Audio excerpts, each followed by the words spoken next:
available for pickup and delivery. Discover your dream landscape with Earthworks of Northwest Florida. Imagine the moment you proudly pull up to your home that you've worked so hard for, enhanced by quality mulch, decorative stones, and more. Let's make it happen today. Request a quote online at earthworkspc.com or swing by the office at 2005 Industrial Drive. Love the land you live on. WGSX Lynn WFLQ Port St. John. Powered by Panama City Toyota, ESPN Northwest Florida.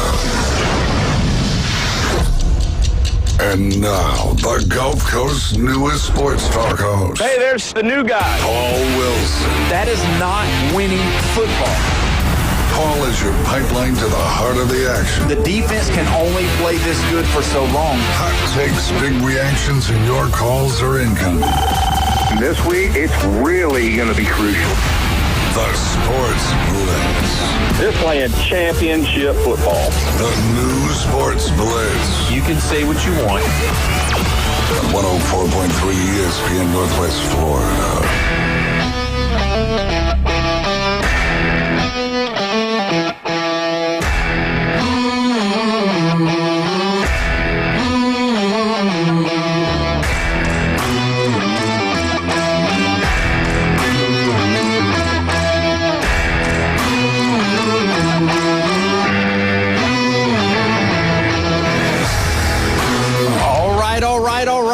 That's for Bone Crusher. You're listening to the Sports Blitz with Paul Wilson here at 104.3 ESPN Northwest Florida. We're so glad that you've decided today on a Tuesday to join us right here in the Panhandle from the CBC Construction Studio live in Panama City Beach, Florida. We are pumped up and ready to go on a Tuesday. As always, on Tuesday, we've got the Bone Crusher here, crushing the ones and twos for us. Hey. We know he's ready to go. And on location, instead of being in the studio, we've got the world traveler, Jeffrey, on the phone line. Jeffrey, are you there with me, my friend? Yeah, I'm here. All right. Good to have you, Jeffrey. You know, the good thing about having you on the phone line is that I can mute you whenever I don't hear any of this tomfoolery you're talking about sometimes. See there, it worked out pretty good. Yeah. I did that on purpose. There you go. So how's it going, Jeffrey? You doing okay today? You being a caretaker, are you? Yeah, a little bit of caretaking, but it's okay.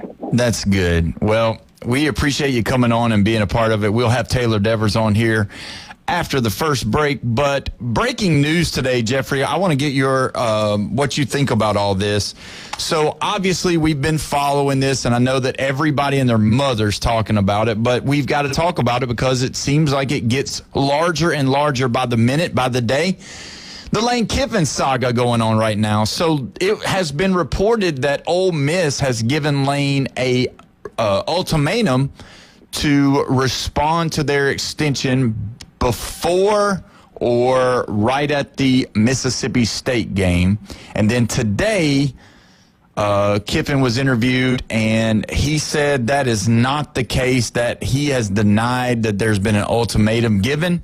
How do you feel about that? Do you feel like he owes them an ultimatum, or do you feel like this is something that, you know, should just kind of work itself out? I think that there's a lot of gullible people out there that believe whatever people say, and there's there's lies being spread, basically. And that I think that he's having good fun, like pulling people's chain and being a troll.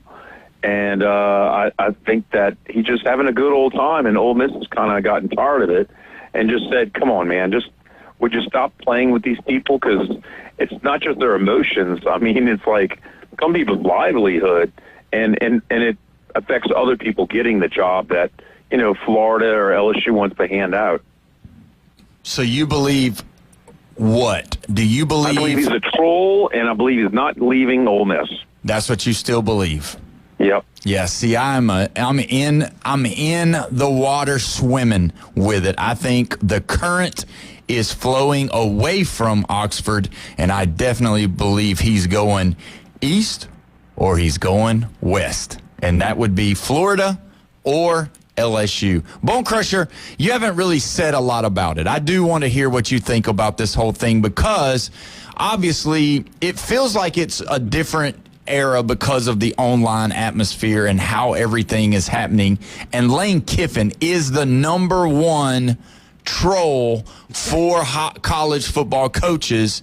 I mean, I just, nobody else is online like he is. What do you think he's going to do? Stay at Ole Miss, or do you think he's going somewhere else? Man, I was convinced he was going to come to Florida, but now I don't know. It's going to be wild to see how this shakes out. And I think we had a caller last week who talked about the coaching carousel, this result of the NIL, and I think everyone's got a knee-jerk reaction right now. Yeah.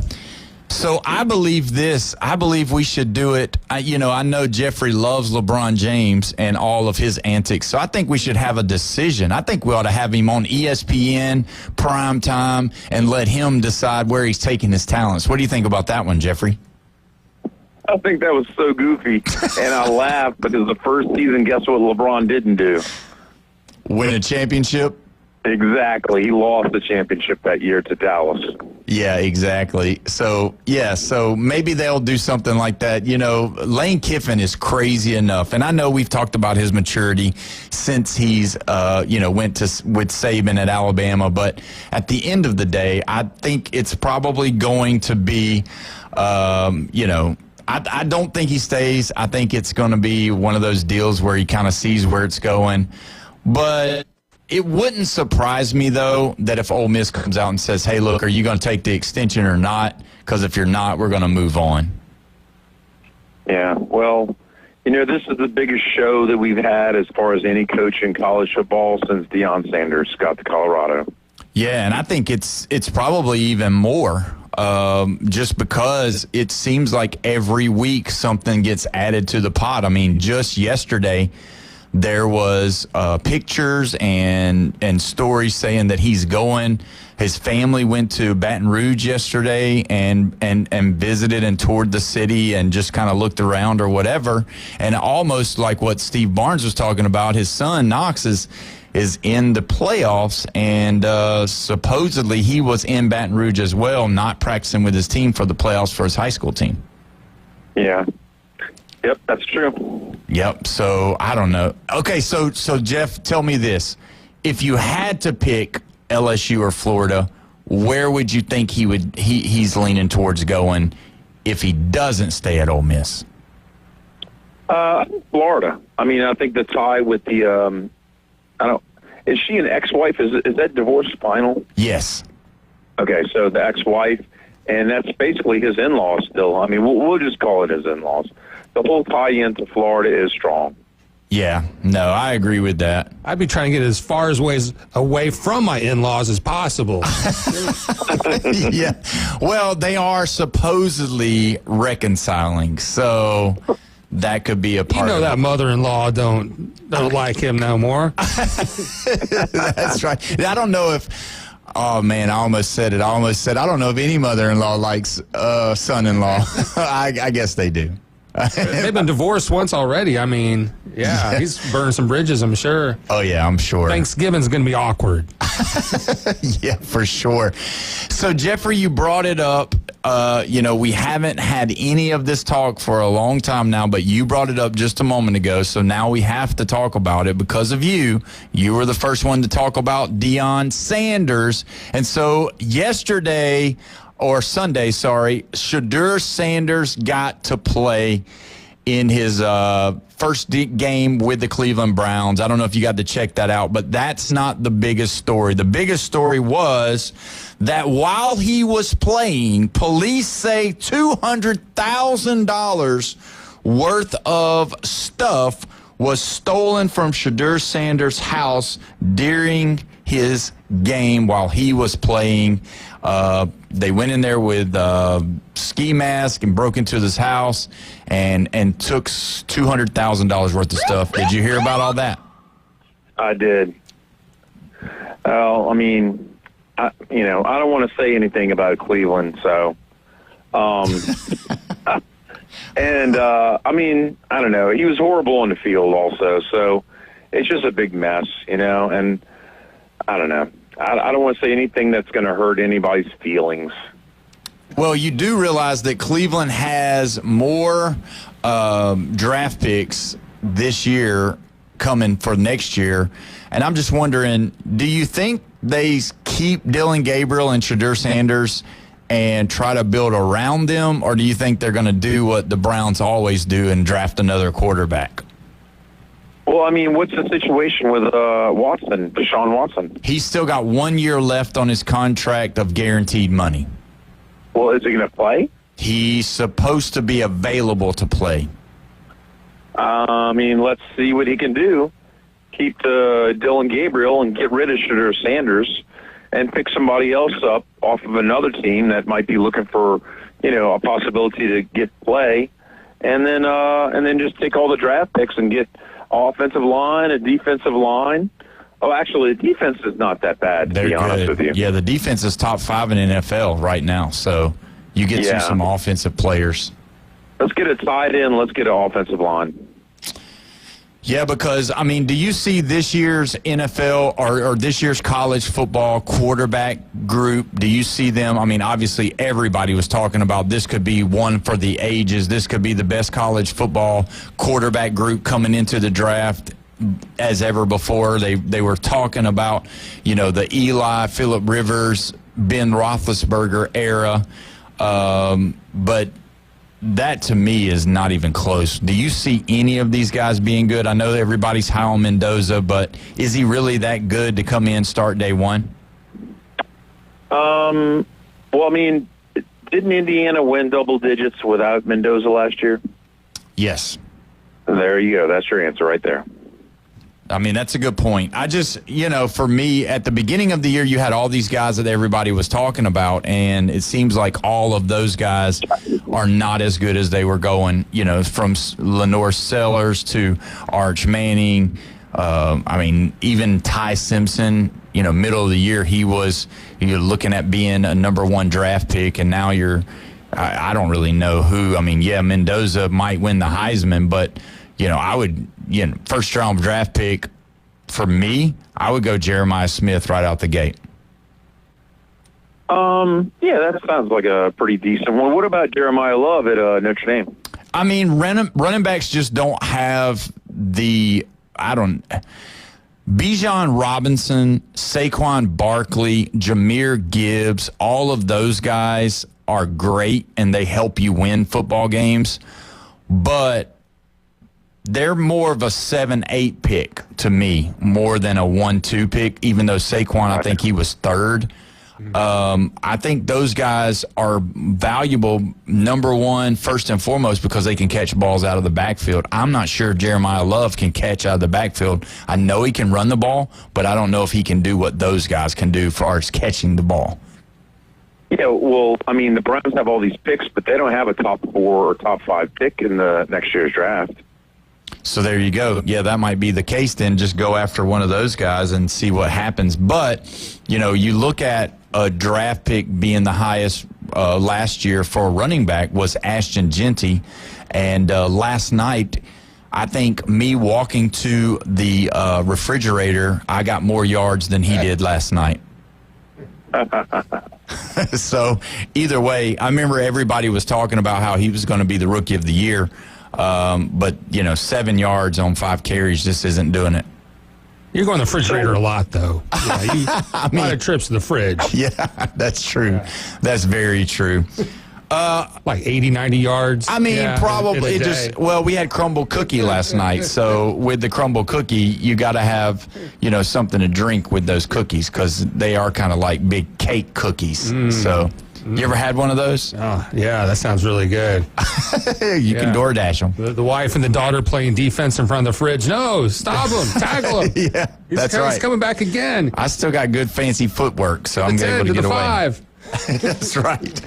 So let's go through another set of news. Jeffrey, I'm curious to see what you think about this. Jamar Chase on Sunday spit on Jalen Ramsey, come out, said he didn't spit on Jalen Ramsey, and now the NFL said that they've got enough evidence to prove that he spit on Jalen Ramsey. But the other thing is that Jamar Chase has now appealed it and denied it. But have you watched the video? No, but I heard Stephen A. talking about it today on ESPN, and he said that there was video evidence of it. So now your credibility is going out the window because you said you didn't do it, but there's video evidence of you doing it.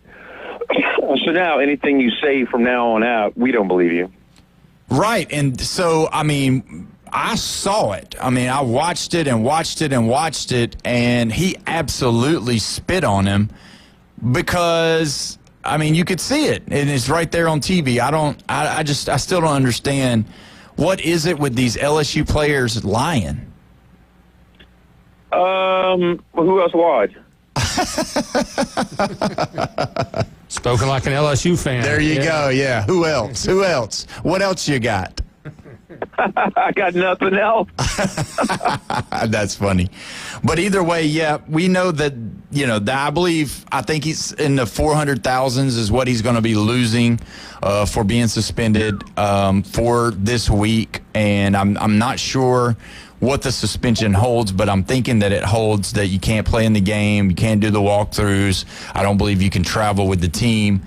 So with all that being said, is that just because a lot of times people do things on the football field that really isn't right, but do you believe spitting is one of those things that's a definite 100% no?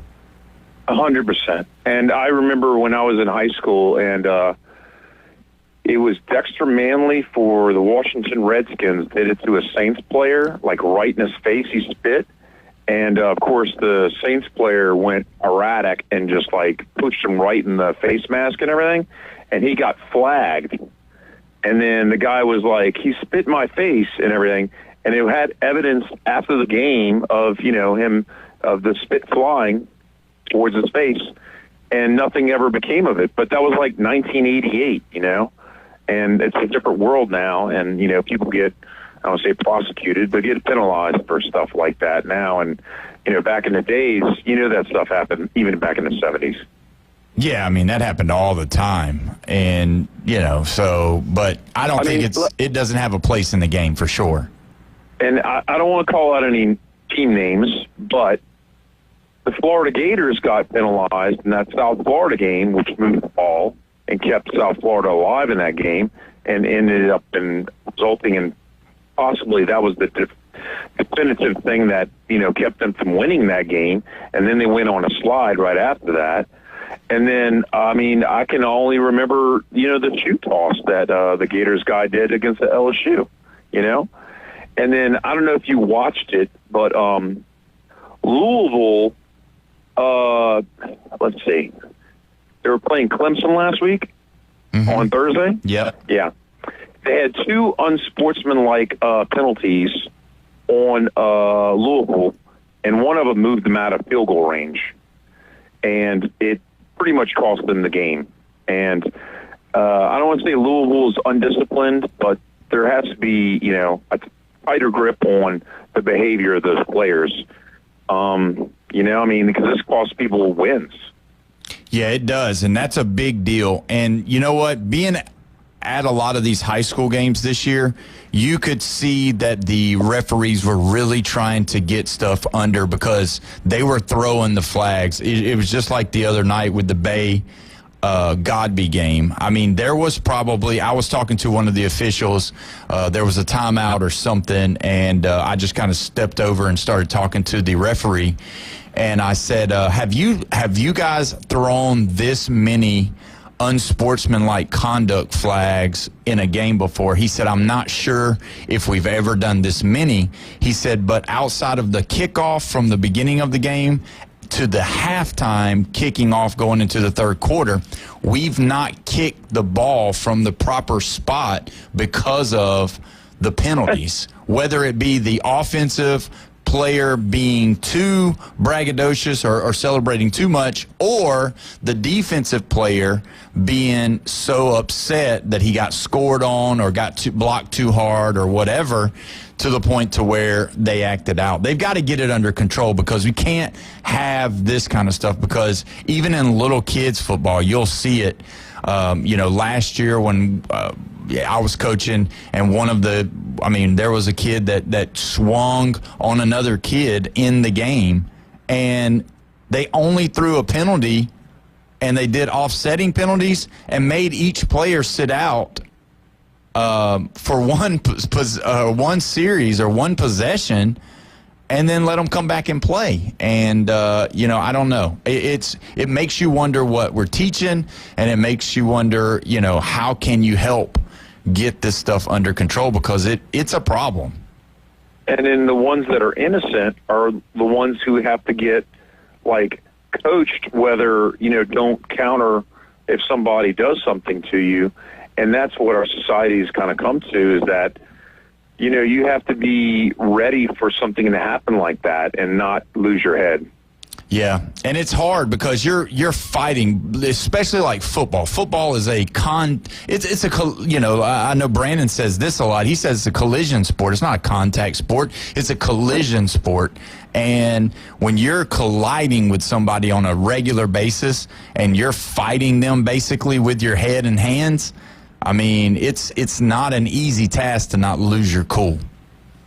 Yeah, and then you look at these, the cushioned helmets that are happening in the NFL right now. There's usually about 3 or 4 in each team. Mm-hmm. I think that about 20 years from now, pretty much everybody's going to have that as far as a helmet goes, because, you're talking about the collision sport. It's true. Yeah, and I think there's nothing wrong with those. I think if it helps not have the concussions and it helps them, everybody should wear them. No problem at all with that. So either way, we're going to go ahead and take our first break. And when we come back, we're going to talk to Taylor Devers about those Florida State Seminoles got in the win column over the weekend. You're listening to the Sports Blitz with Paul Wilson at 104.3 ESPN Northwest Florida.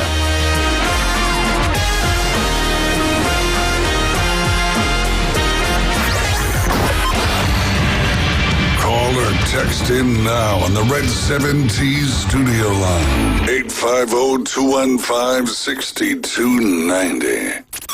ESPN Northwest Florida. The Sports Blitz. Everybody's going where they can go to make their money. I'll just tell you this way. I know we're big on Keelan Russell at Alabama, but you let Ty Simpson go down, and Alabama's not the same team. You let Gunnar Stockton go down, Georgia's not the same team. Carson Beck goes down, Miami might not even make the playoffs. The Sports Blitz. Live and local, weekdays, 4 to 6. ESPN Northwest Florida. Good afternoon. This is Joanna on ESPN Northwest Florida with Tuesday's weather forecast. Clear the remainder of the day with temps near 75 and wind 5 to 10 miles per hour. A mixture of slight fog and mostly clear skies tonight, a calm wind and a temperature of 61. About the same tomorrow, around 76 with mostly sunshine. Slightly foggy in the early morning, followed by some sun Thursday and hot around 76. This forecast is brought to you by Earthworks of Northwest Florida. Thank you for tuning into ESPN Northwest Florida. Rely on it. CBC Construction is looking for a few good men.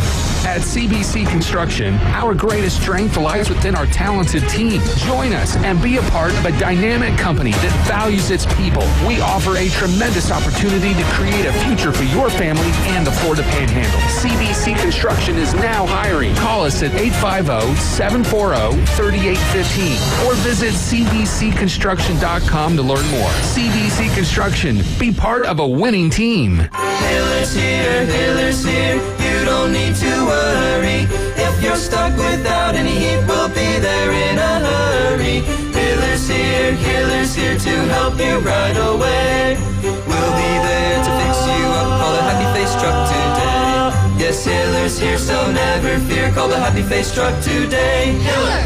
Happy holidays from the Hiller family. Take advantage of our current specials and deals at happyhiller.com. You found us inside the CBC Construction Studios. Pound the like and crush the subscribe. The Sports Blitz with Paul Wilson is live on YouTube. 104.3 ESPN Northwest Florida. Welcome back. You're listening to the Sports Blitz with Paul Wilson here at 104.3 ESPN Northwest Florida. Don't forget, we are your place for Thursday night football. Coverage starts at 6:30. Kickoff will be at 7:15.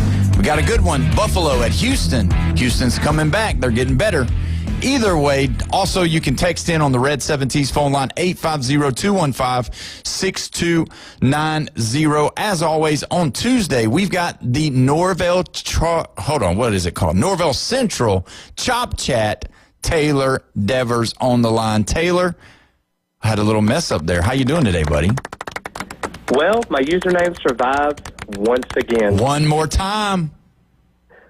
That's all you can ask for around these parts in Tallahassee, because guess what? Doak Campbell Stadium finished with a 5-2 home record this year, and it wasn't picture perfect, but Norvell got the job done.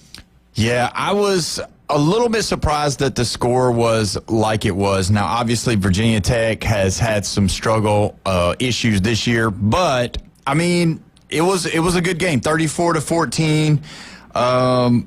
The recipe is kind of what we talked about all year long. You want to have Castellanos throwing about 25 passes a game, and then you want him to use his feet, anywhere from 10 to 14 times. And, it was close. It was pretty much close. I think he was 12 for 24 with 189 yards and a touchdown. And then you had him rushing for 45 yards, not leading the team in rushing, but definitely, using his feet, using his legs, getting outside the pocket and making stuff happen. Yeah, you could definitely see on that 15-yard touchdown that he had, basically a read option where he kept it. There was a couple of weeks back-to-back where you saw Castellanos was handing it off to his running backs, and he had an obvious lane to be able to kind of get down the field. It just was kind of unfortunate. You thought the offense was going to open up, and I know everyone talks about Castellanos in his inaccuracies, but the thing is about it is he's had a couple of balls that were there. Just unfortunately, he talked about the post-game conference, even those passes to Deuce Robinson, who I'll discuss in a little bit later, he was off target. He said, man, that's on me. That's my fault. Because anywhere you throw it to Deuce Robinson, he's going to go grab it. And unfortunately, Thomas Castellanos didn't get the job done in terms of that.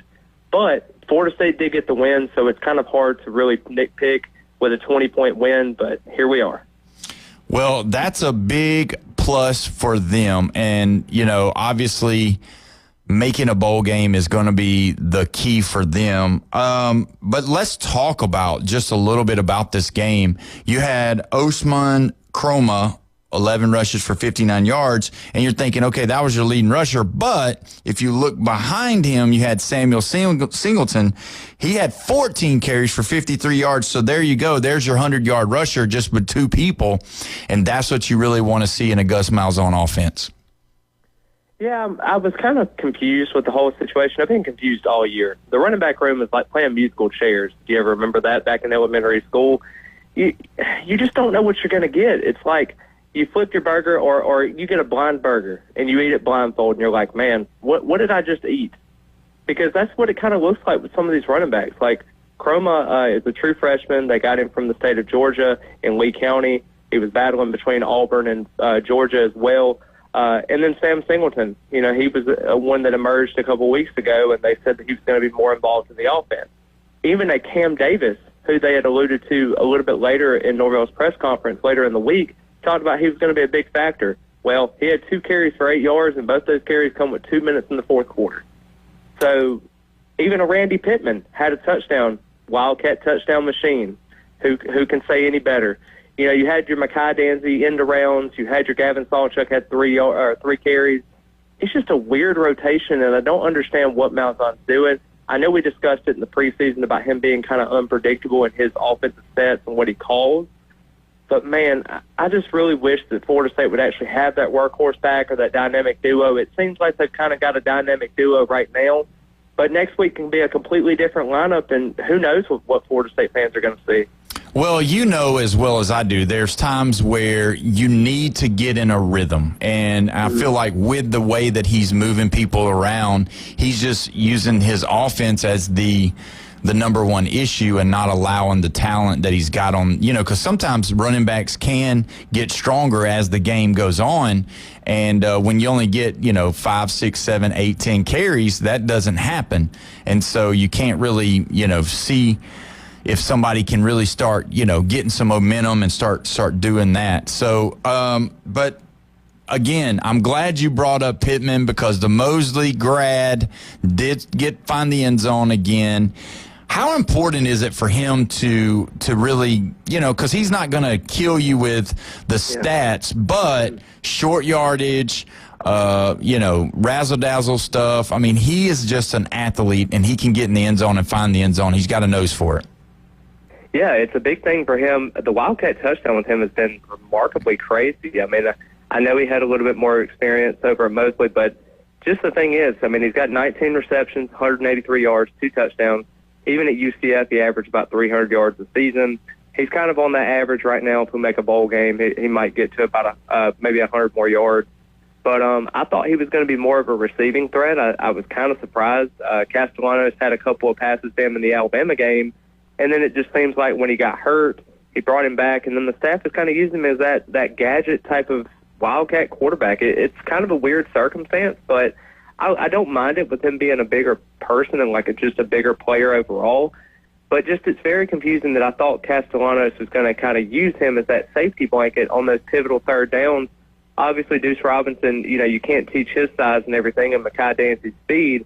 But I thought Pittman was going to bring that extra dynamic, that great blocker, going to do the great things. You're going to have that hard-nosed player. You want to be physical in the run game. He's a great blocker in that kind of setting as well. I just don't really know what to kind of gauge with him and where he's going to be in this offense. I think he's a great player. I think he's what Florida State needs to actually have that winning culture. But I just wonder what's going to happen in all this. And that's really where you got to know your personnel. And obviously they see what they've got in practice. And, I hate saying it this way, but, sometimes we don't know what we have until after about halfway through the season. And then it might be a little too late. But, I don't know. Does it seem like Gus is 100% do you think they're going to bring him back? I don't know. I'm throwing stuff out there for you. I know it probably catches you off guard a little bit, but I don't know. The way you're describing it, the way I see it, it makes me feel like that this is just more of a, let's just throw everything up against the wall, see what sticks, see what works. It might work this week, but it might not work next week, but we'll try something else if it doesn't work. It's like they really don't have a game plan after that Alabama game, and I know Jeffrey talked about it. They forgot that they had to play anybody else but Alabama. It just seems like they really are lost when they really don't have an identity with the play calling. Yeah, the thing is too, and I watched some of the show where you were talking about with Brett Venables, how you didn't like him and you would rather take Gus Malzahn with the straw hat. Thought that was kind of out there. I thought that maybe Gus has got a great rap to all the Alabama fans out there, and I know he's got the hearts of all the people in Tuscaloosa, especially considering he's beat them a couple of times. But I do think that Gus has a chance where he might end up being his last year. He always talks about just wanting to play the game of football, wanting to call offense, just sticking to that side of the ball. I know a lot of people talk about him being a head coach and having that sense of ownership again, but realistically, when you look at his head coaching record at UCF, it wasn't great. Now Auburn is probably regretting every single hire that they've had ever since Gus Malzahn because, you look at the success he's had and you looked at those 8 and 9 win seasons, and now you're struggling to get 6 or 7 wins.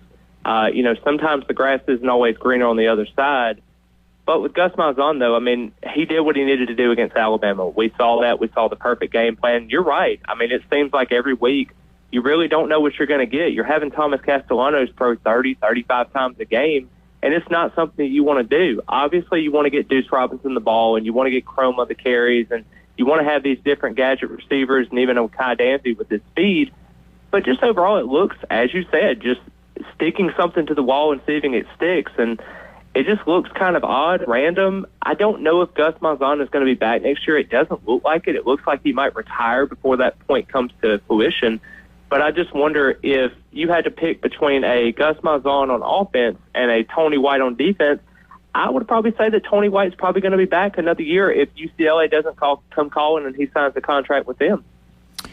Now, we do have Jeffrey on the other line. Jeffrey, when you hear about Gus Malzahn's inability to really give a back rhythm, and you don't see really an identity week in, week out. You kind of just see, well, I like the Wildcat, then I like a jet sweep, and then I like throwing the ball 45 times.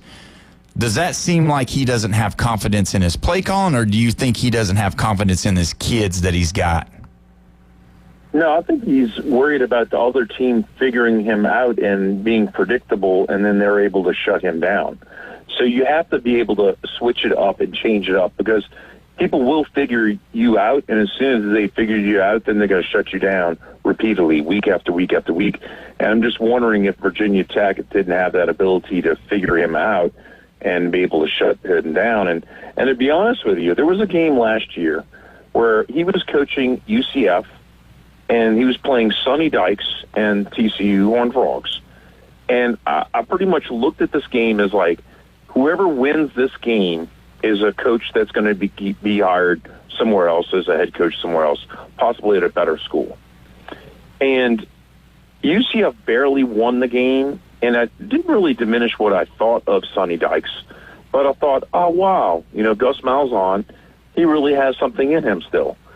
And then the team tanked, and it disappointed me because I thought there was definitely a glimmer of hope, and then it just kind of got dashed for me. And then I was surprised when he took a coordinator position at FSU, and I thought, well, maybe he would be better as just a coordinator, possibly. But I don't know. I'm going to say that the jury's still out on Gus Malzahn. He has the NC State game this week. It's kind of, I don't want to say even teams, possibly. And then the Florida Gators game is kind of like a must show up. You got to show up versus your enemy. Well, that's exactly right. So, Taylor, when we talk about this team figuring it out, and, we don't want the other team to not be able to figure, that be the reason why the ball is getting moved. We want to be able to, try some new things and do some different stuff. But, let's roll it back to our original purpose at the beginning of the year.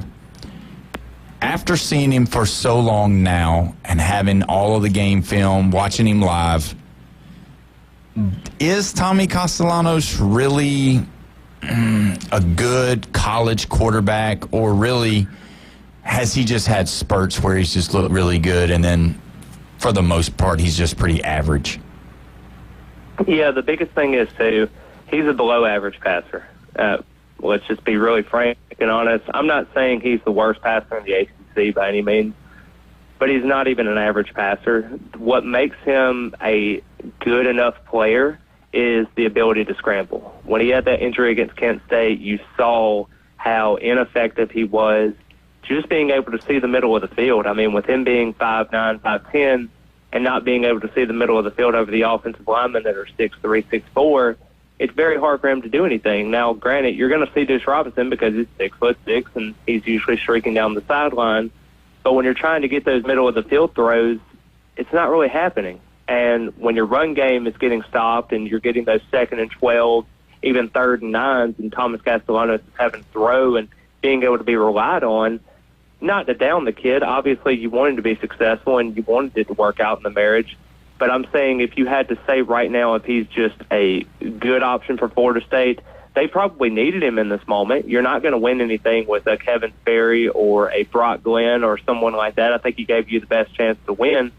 But just overall, I just don't know if the experiment is going to work out. I know he talked about earlier about him possibly being back for 2026, and basically it was all in the plans and in the works, and we're going to see what happens.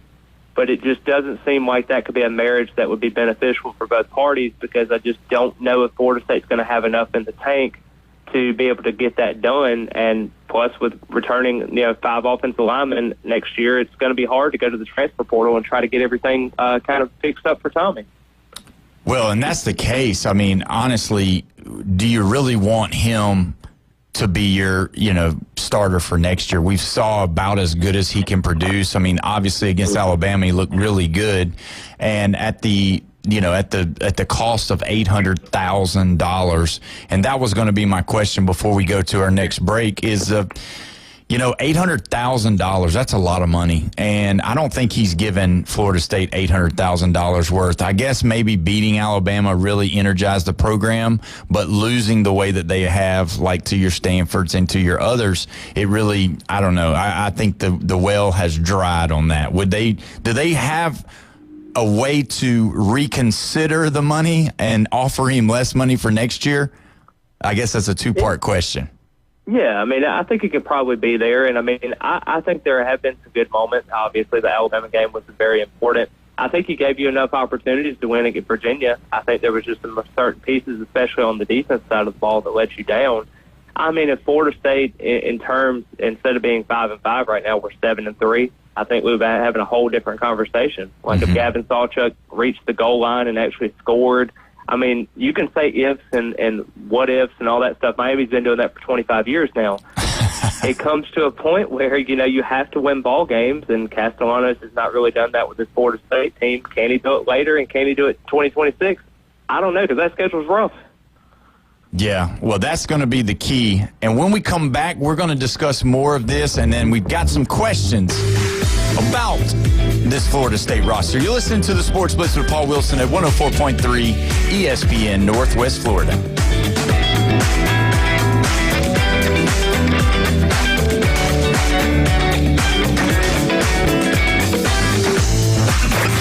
Call in now. This is Touchstone service. The Red 70 studio line is open. Demonstrate how to make a call with your dial telephone. 850-215-6290. The new app from 104.3 ESPN Northwest Florida is designed specifically for sports fanatics like you. The sports content you demand is always on. Live stream our national and local sports talk anywhere you go. Reach us on all social media. You can also be a part of the show. Call and text into our studios. Plus, up-to-the-minute weather and traffic maps. The new app from 104.3 ESPN Northwest Florida is available at the Apple Store and Google Play. Keep the adventures going this holiday season in a new Kia from Billboard Kia during the Season of New Tradition sales event. Billboard Kia is now offering 0.9% APR for up to 60 months plus $750 bonus cash on the purchase of a new 2025 Kia Sorento or a new 2025 Kia Telluride. You get the perfect balance of comfort, safety, and technology. Countdown to savings is going on now, so drive away in a new Kia before the year ends and celebrate the season in style. Billboard Kia is the home of the 20-year, 200,000-mile warranty. See us at 2435 East 15th Street or anytime at BillboardKiaPanamaCity.com. Offer from Kia Finance America for the purchase of a new 2025 Kia Sorento or VIN-specific new 2025 Telluride with $1,705 per month per 1,000 financed at 60 months. Quality's limited. $750 APR bonus is applied as down payment and no cash value. Cannot be combined with other finance offers. The 20-year, 200,000-mile warranty is a Billboard Kia warranty. See dealer for complete details. Offer for well-qualified buyers. Must take delivery from dealer stock through 12/1/25. PCB Hobby, the beach's premier hobby store for sports cards, comics, coins, and trading card games. PCB Hobby carries the largest selection of boxes and packs from the latest releases of brands like Topps, Panini, Leaf, and more. Looking for a specific player or team? PCB Hobby has a wide assortment of raw and graded cards. They carry parallel rookie, game used, and autographed cards in both modern and vintage. Have a collection you want to sell? We buy, sell, and trade. PCB Hobby on Back Beach Road, just east of Florida Linen. Call 850-320-8388. Now, we're live and local inside the CBC Construction Studios. Karen bought 83 liters of Dr. Thunder, a suitcase full of Cheez-Its, and a drum of Crisco. Now she's crying about using the self-check at Walmart. Maybe we should speak to a manager or something. Just saying. ESPN Northwest Florida. Now back to the Sports Blitz. Welcome back. You're listening to the Sports Blitz with Paul Wilson here at 104.3 ESPN Northwest Florida, your leader for all sports talks right here on the Panhandle. Don't forget, we're the Thursday night football location right here. 6:30 is the start time. Kickoff is at 7:15. The Buffalo Bills and the Houston Texans. Going to be a really good one, I think. Either way, you can call in. You can text in on the Red 70s phone line, 850-215-6290. We got Jeffrey on the phone, and we've got Taylor today. And I want to ask you, Taylor, this Deuce Robinson. Now, just know that Deuce has been a preseason guy, and now it's really starting to blow up for him a little bit. He is a finalist for the Biletnikoff Award, awarded to the best wide receiver in college football, one of 13 that has been already attached. So talk about Deuce a little bit, because really that's his go-to guy. Castellanos loves to throw the ball to him, and, I mean, why wouldn't you? Yeah, the biggest thing with Deuce Robinson is he was a five-star prospect, come from USC, was recruited as a tight end. Unfortunately, kind of didn't really play as much at USC, but you see the talent that USC has at receiver, even this year at Mekhi Lemon, I think they have been incredible. I mean, basically USC's wide receivers have just been unstoppable. And, I mean, you look at the league as they've gone through with a couple of the USC receivers, and say what you will about their defense, but their offense has been putting up points. And they had an incredible win this past weekend with a couple of their receivers, and it just kind of goes to show you the talent that they had and how lucky kind of Florida State was to kind of have Deuce Robinson fall into his lap. Really, when you look at it, I mean, he's got 49 receptions. He's 53 yards away from 1,000 yards. If he gets, I think it's 88 yards, he actually gets in the top 10 of season average for Florida State for yards in a season, and it's with Anquan Bolden. So it's kind of a good company to have with that. And I just think Deuce Robinson early on in the year was kind of inconsistent. You know, he didn't really have that many yardage in a couple of those games that you really wanted him to. Like even the Alabama game, he only had 18 yards. I mean, it wasn't anything special.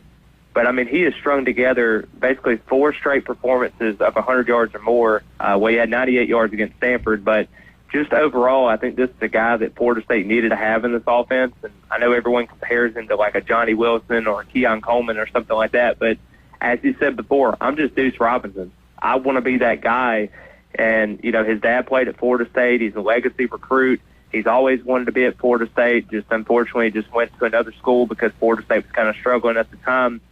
But I think Mike Norvell's done a great job, and Gus Malzahn's done a great job of getting them kind of wide open. And him and Castellanos have had an incredible connection. And if Tommy didn't overthrow him on a couple of those routes in that game against Virginia Tech, he probably would have had 3 other touchdowns in that game. Well, I mean, he had the 6 catches for 134 yards. He definitely was the star of the game. And you have to throw him the ball. You know, it always, you know, interviewing a lot of these coaches and talking to some of these coaches and even being so close to the game, you have to get your best players the ball. You just do. And, I mean, no matter if, you know, look at what in the highest level that we watch, which is the NFL, Jamar Chase was targeted by Joe Flacco 26 times, 2 weeks ago. And so you have to get the ball to them, no matter if they're double team, triple team, or whatever. And obviously you want to get the ball spread out, and you want to be able to, you know, spread the field so that you can be elusive and all and have big plays. So let me ask you this. We talked a lot about him early on, and this person being Squirrel White. Is he out for the rest of the year, or is he coming back? What's the deal with Squirrel? Because I know he's had the injury bug for pretty much his whole career. Yeah, I know that Squirrel White's been a guy I talked about in the preseason about his injury history. And this is part of the reason why Tennessee had let him go into the portal and decided to look at other options.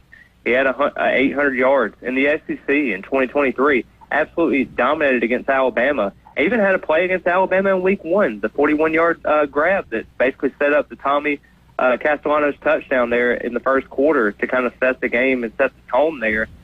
He just doesn't seem like he's very much into it, and I talk about it all the time about Castellanos not being a very tall quarterback. He can't really see over the middle of the field, and that's where Squirrel White wants to be able to do that. There's been a couple opportunities this year where he just has overthrown Squirrel White. I mean, it's not really hard to do. You just have to be able to lay the ball out there to be able to let Squirrel White go get the ball. And even Mekhi Danzy, as fast as he is, he's overthrowing it. It just seems like there's a lot of opportunities for Squirrel White to be successful. We just didn't really see him much. I mean, it's just been, there's been no injury news. He's been kind of under the radar. I even was in pregame. I was on the field kind of looking at the players warming up and everything, and Squirrel White was catching a lot of, decently pass. I mean, he was playing, had no limp. He was walking just fine. I mean, it was it was a normal day for Squirrel White, and it seems like this is a normal occurrence. And I just don't know if Squirrel White's going to catch any passes this year. I think he's got like 4 catches for like 52 yards, and 3 of those have come in the first 2 games. So I really don't know what to expect from Squirrel White. It just looks like it's just a very confused look, and this might have been a bust for Florida State in the transfer portal. You know, having the transfer portal be your primary source, these are the kind of things that I think are going to, you know, start showing up. And again, we talk about it, and I'm going to shift over to Jeffrey real quick. You know, Jeff, if you think about it, with the way the portal is set up right now, you get a guy that, you know, might have done really good at a bigger school, you know, Tennessee or Alabama or something like that.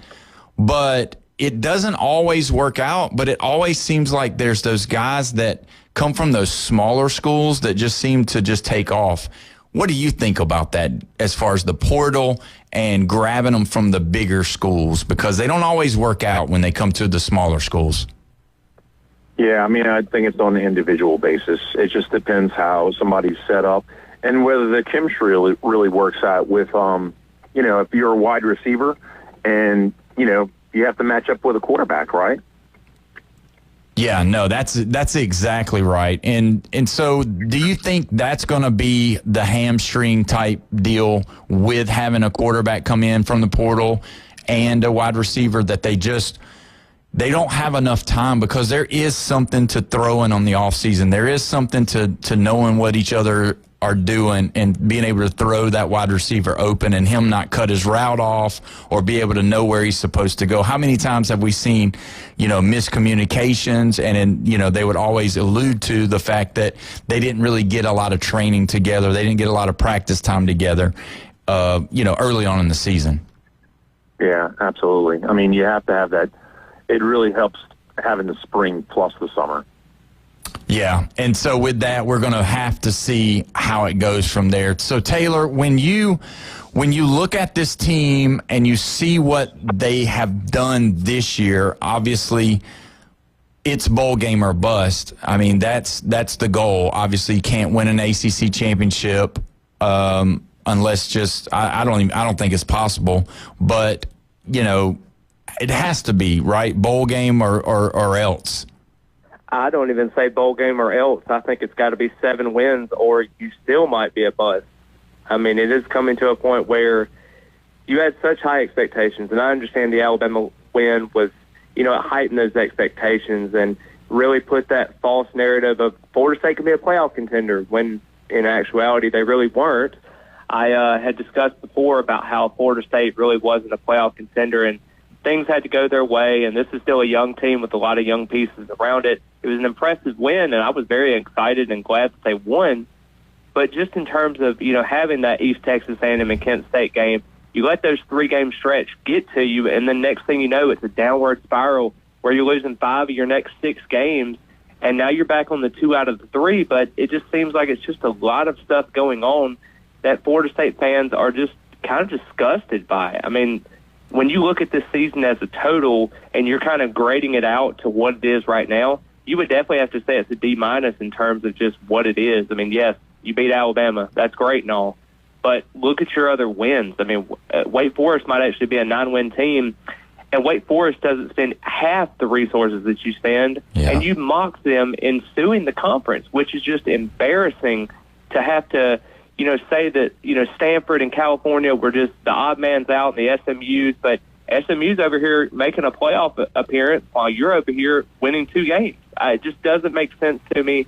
I don't really know how Florida State's going to kind of backtrack from this, but it just seems like all the bad karma is coming back on them. Do you think that the fans feel this frustration? Because obviously you were at the game on Saturday, and what was the game atmosphere like as far as, was it, you know, was it loud? Was it packed? Was there open seats? Like, what was the game like?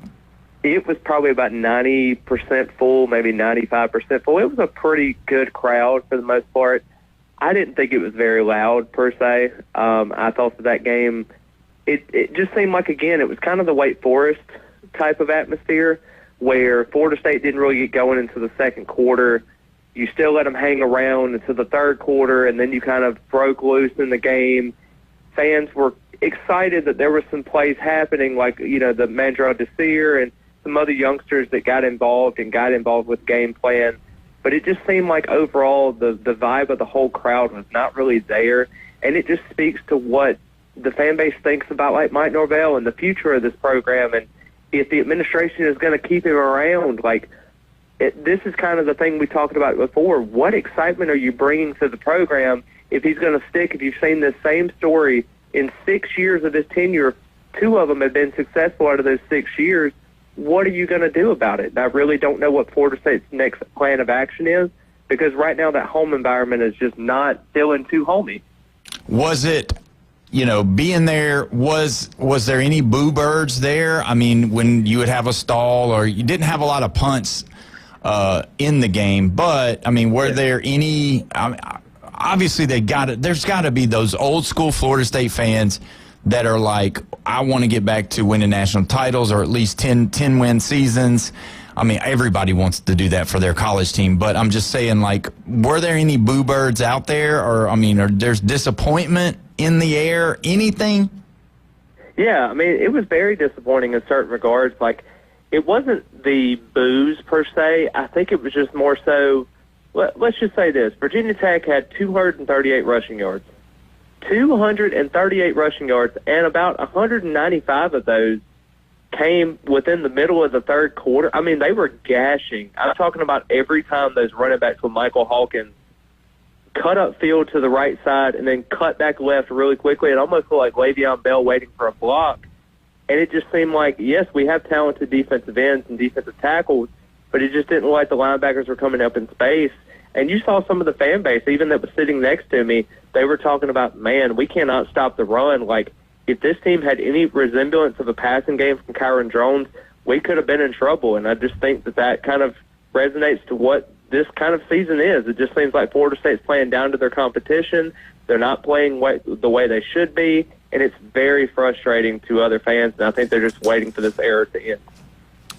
Yeah, I'm just curious, and I know that we're going to talk a lot about the coaching carousel at the top of the hour.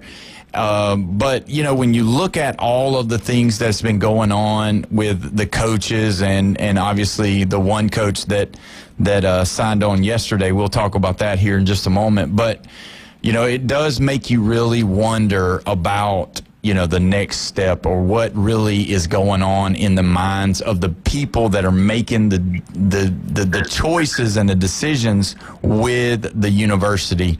And, at this point, I really don't know, because, you can't just change coordinators because you've already done that. You can't go to get their portal because you've already done that.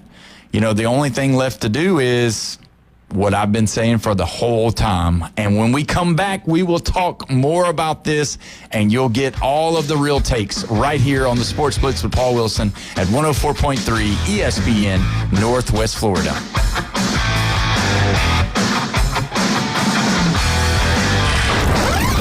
Taking your hot takes, rants, and takedowns. Let's hear it on the Red 7T studio line. 850-215-6290. Are you sick of the old sports talk? The vanilla opinions? The polite debates? The hosts who are afraid to say what they really think? So are we. 104.3 ESPN Northwest Florida is bringing the house. It's the new Sports Blitz. Weekdays, 4 to 6. We're starting arguments, not conversations. The Sports Blitz. ESPN Northwest Florida. Good afternoon. This is Joanna on ESPN Northwest Florida with Tuesday's weather forecast. Clear the remainder of the day with temps near 75 and a wind 5 to 10 miles per hour. A mixture of slight fog and mostly clear skies tonight, a calm wind, and a temperature of 61. About the same tomorrow, around 76 with mostly sunshine. Slightly foggy in the early morning, followed by some sun Thursday and hot around 76. This forecast is brought to you by Earthworks of Northwest Florida. Thank you for tuning into ESPN Northwest Florida. Rely on it. If you spend any time at all in your yard, you're going to encounter fire ants. We know they can ruin a party. That's why we're this area's experts at fire ant elimination. As your certified top choice professional, we will rid your yard of these unwanted invaders. Brock Pest is so sure they will get rid of fire ants that they offer a 1-year guarantee. Enjoy your yard fire ant free. We guarantee it. Give us a call for your free consultation. Brock Lawn and Pest Control, our family protecting yours since 1968. Your goals matter, and at Anytime Fitness Panama City, they're ready to help you crush them. With expert coaching, personal training, and virtual workouts through the Anytime Fitness app, you'll have all the support you need inside the club and beyond. Limited time only. Join today for just $1 down and start your fitness journey now. Don't wait. Visit 107 West 23rd Street, Suite W8, or call 850-818-8184. Anytime Fitness. Let's make healthy happen. WVLQ Port St. Joe, WGSX, powered by Panama City Toyota. Yeah, Northwest Florida. The Kings of the Swamp. Falls loose at the 38. Gators got it. Wow. Join Sean Kelly and the rest of the broadcast team as they bring you Gator football all season long. Quick race down the near sideline. 20, 15, 10 with 5. Touchdown, Gators. On your home for Florida football, the Gator Sports Network from Learfield. The Florida Gators play here. Listen to select games on 104.3 ESPN Northwest Florida. Broadcasting from the CBC Construction Studios. It's not the size of the dog in the fight. It's the size of the fight in the dog. Now. The Sports Blitz with Paul Wilson on ESPN Northwest Florida.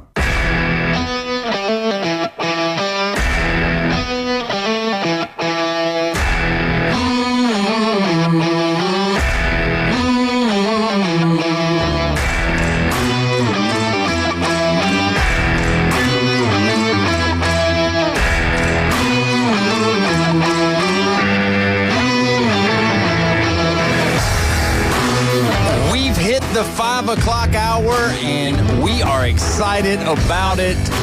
You made it through a Tuesday. Now let's have some fun talking about what we got on the docket for today. You're listening to the Sports Blitz with Paul Wilson at 104.3 ESPN Northwest Florida. We're so glad that you joined us today. We've got a lot of stuff to cover in this next hour, and you don't want to miss it. We appreciate you listening. Don't forget you can call in or text in on the Red 7T's phone line, 850-215-6290. We're chilling out in the CBC Construction Studio. I've got Taylor Devers from Norvell Central Chop Chat on the phone line, as well as Jeffrey, the World Traveler. He is on the phone line as well. You know, Jeffrey, when we talk about the game that happened on Saturday, and we talk about the crowd, and we talk about the play calling, and we talk about the execution of the play calling, we talk about all of these things.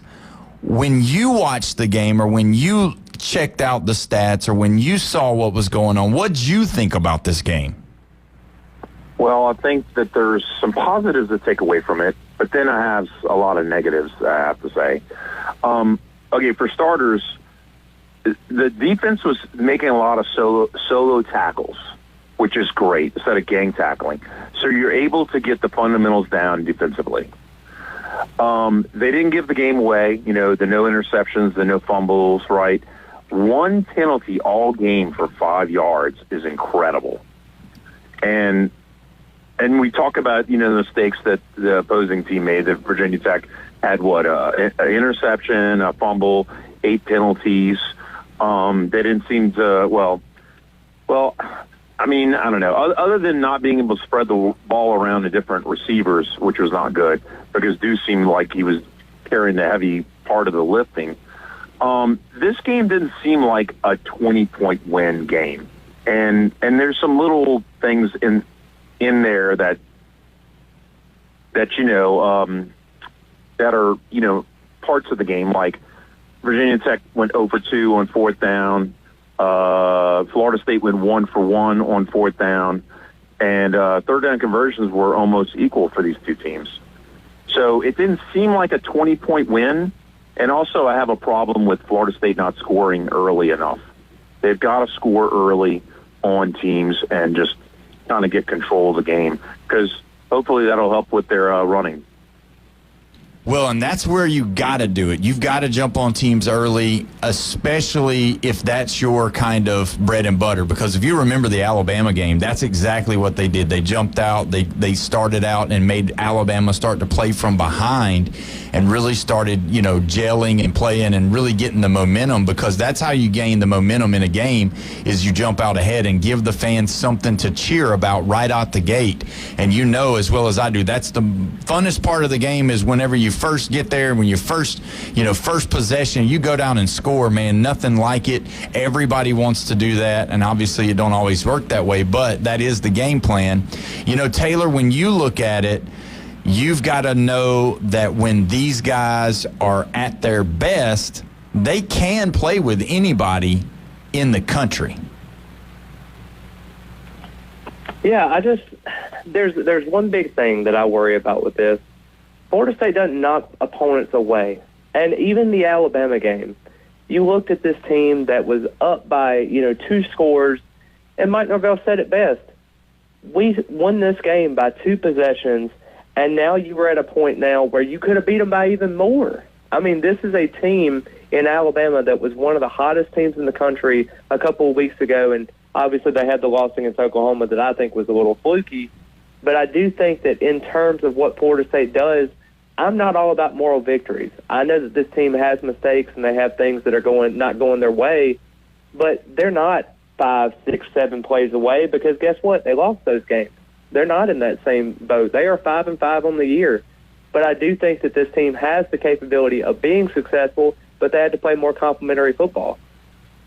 Yeah, that's true. Does this win... I know we keep talking about it because we got to talk about the coaching carousel that's going on right now, and I know people are tired of hearing it, but it's still relevant news every day, because you've got to ask the question, what is going to happen next? So yesterday we broke it during the show that James Franklin was in negotiations to be the Virginia Tech head coach. He is signed with them. He is coming to Virginia Tech, to Blacksburg, Virginia, to be that new head coach. And with that, I just felt like that was the perfect fit for Florida State. And it was, I'm not a Florida State fan by any means, but because I cover Florida State and because we are in Florida, I surely was hoping that James Franklin was going to come to Florida State. Was any of your people, or you or any of your people, disappointed that Franklin signed with Virginia Tech? Not just because of missing out on him, but because he's in the ACC now. Yeah, because this is a situation where I don't think Virginia Tech is going to be like a top 1 or 2 program now that they have Franklin. I do think they could be a top 5 ACC program. It's not really that hard to win in the ACC, as you see with Virginia and Georgia Tech and other teams like that. But it just seems like James Franklin was going to be the perfect guy to kind of get you back off the basement floor if you didn't think Mike Norvell was going to be the answer at Florida State. It just seems like James Franklin was kind of holding out his option for Florida State. I know Florida State's a better job option than a Virginia Tech, as we alluded to before, being that top 10 all-time winning program and kind of that list that you want to have. It's just a weird thing, because he was kind of in that negotiation stage. You saw that he was kind of in that stage where maybe I want to go here, but I kind of want to hold out on some other offers. I think he gave Florida State all they could do and trying to give them enough time to be able to have that. And I think this Florida State-Virginia Tech game almost turned into the James Franklin Bowl. Whoever lost that game was probably going to get James Franklin, and I think Florida State kind of dropped the ball with that. In terms of that, I'm not saying Mike Norvell's a terrible coach. He's a great person. I think he can be a great guy. I think he can be a great coach if he has the good pieces around him. Problem is, he hasn't had those good pieces, and all the losses have started to stack up. They don't respond to adversity very well, and I just think James Franklin could have maneuvered the ship a lot more, and I think it could have gotten into a better headspace. Jeffrey, do you think that was a home run for Virginia Tech? Because I 100% do. I think that Florida State really missed out. I think if they go with Mike Norvell, it would not surprise me if James Franklin within 2 years is in the ACC championship. And I think that if he is able to get those kids from Penn State to transfer, if he's able to get the same type of kids that he got at Penn State and even more, I think he's going to do a lot of damage up there in Blacksburg. What do you think about that? I don't know. I mean, that's a lot of forecasting, and we don't know whether it's even going to be a good fit for James Franklin anywhere else other than, than Penn State, to be honest with you. I really can't even forecast that, especially in the future like that. I think it is a good fit at Virginia Tech for James Franklin. And we don't even know if he would have been a good fit at Florida State because you never can tell. And, coaches have moved from school to school and not been successful in ways that they had hoped, like Spurrier at South Carolina. Probably Lou Holtz's only bad position he ever held was other than the Redskins, was at South Carolina also. So you never can tell. And see, that's for me, Taylor, when you look at it, I'm thinking you get all of the opportunity. There's a possibility that Lane Kiffin's coming to Florida. And if that happens, Florida State is going to be the odd man out because I still think Cristobal is going to do really well because he's done really well, especially with the transfers, especially with getting some of those 5 stars to come in and believe in what he's trying to do there. So I think if Kiffin comes, that's why I believe that James Franklin would have been a great splash hire because then he could go ahead and get involved in the recruiting of the state of Florida. But I think that if Norvell, he's proven that he can grab some people, but he hasn't proven to be able to win the state. Billy Napier, as far as what I remember reading, and correct me if I'm wrong, and if I'm wrong, then go ahead and slap my hand here, but didn't Billy Napier beat Norvell with the state of Florida year in, year out for his tenure? Yeah, that's kind of the thing that was kind of concerning for Mike Norvell as a whole. It's been very confusing. And the whole coaching search, Billy Napier was kind of in that same situation Mike Norvell could possibly be in. You look at it, they're holding on to potentially Mike Norvell at the end of the year. You don't know what 2026 is going to do. It just seems like it's going to be a never-ending cycle until maybe he might get fired in 2026 midway through. It looks weird, and I just don't know how all these coaches are going to kind of stick around. Well, we've got some listeners that are listening. Christopher Multiconte, he did say that he feels like that Florida State would have been a perennial 10-win team with Franklin, and that he believes that Virginia Tech will surpass Florida State now because it's going to be such a great fit, and it's a better fit than possibly what Florida State would have been. What say you on that remark? Yeah, I definitely think that they could be a 10-win team with Franklin. I thought that would be kind of the baseline, borderline for them. Everyone talks about the big game in terms of James Franklin not winning that. That is such an overrated stat at the end of the day. Who in the world wins the bigger game? Even Lane Kiffin, for example, does not win the big game. That's why he's never really been to the playoff. He hasn't really done anything. So, yes, while it is great that, he wins these games and consistently gets 8 or 9 wins, nobody really wins those big games. There's a couple of coaches out there that do. You're seeing Dabo Swinney now at this point. He's 5-5. It just doesn't seem like it's a great aspect of what some of these coaches are. Kirby Smart does a great job. But even Kalen DeBoer, he's lost a couple of big games here and there. I just think it's an overrated stat in terms of that. You just have to have the right players around you. And I think that with him, recruiting the DMV area, with him being around Virginia Tech, I think can be a really, really good get for them.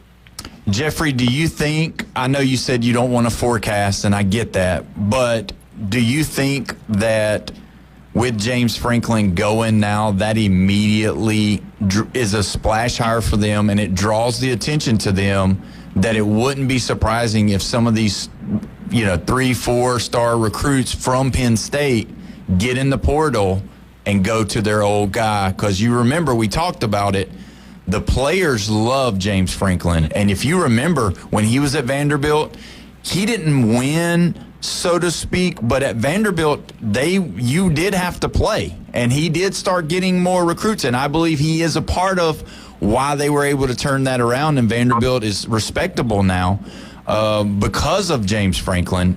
But back to my original question, do you believe that those kids from Penn State now are going to be like, hey, I'm going to go play for him because he already knows what I can do? I mean, he's going to have to get better recruits because they're not on the top 25 on recruiting. Virginia Tech's not.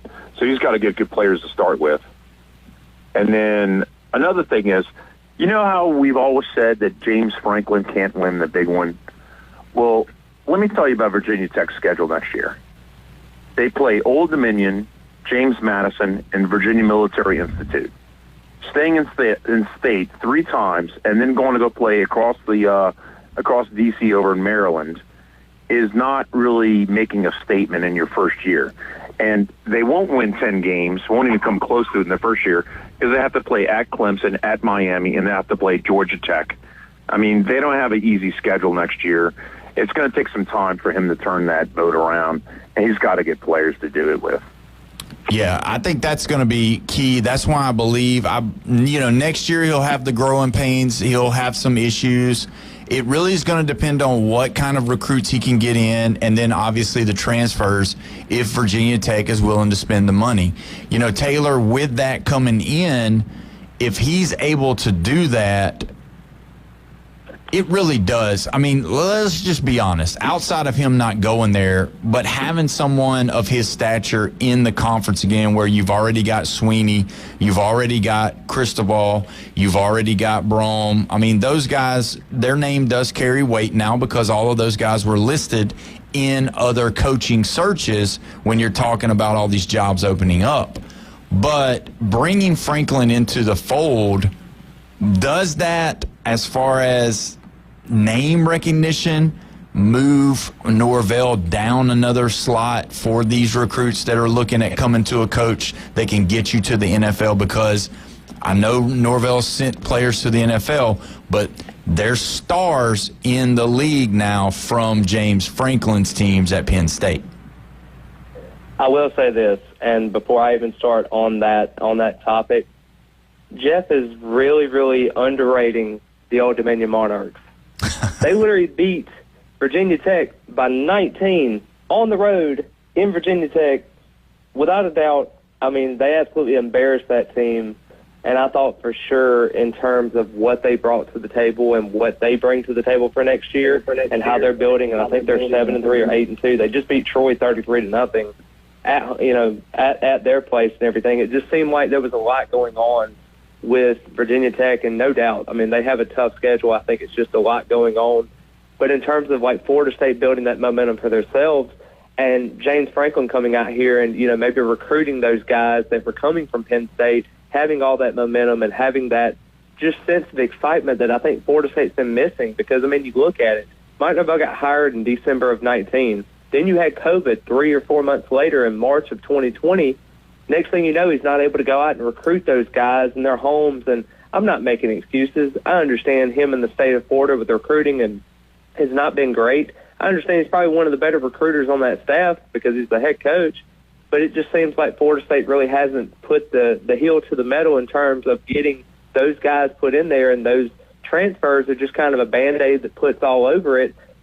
What in terms of excitement does it bring to you when you're going into potentially a 7th year of what this program is and how it's not won an ACC game in 744 days?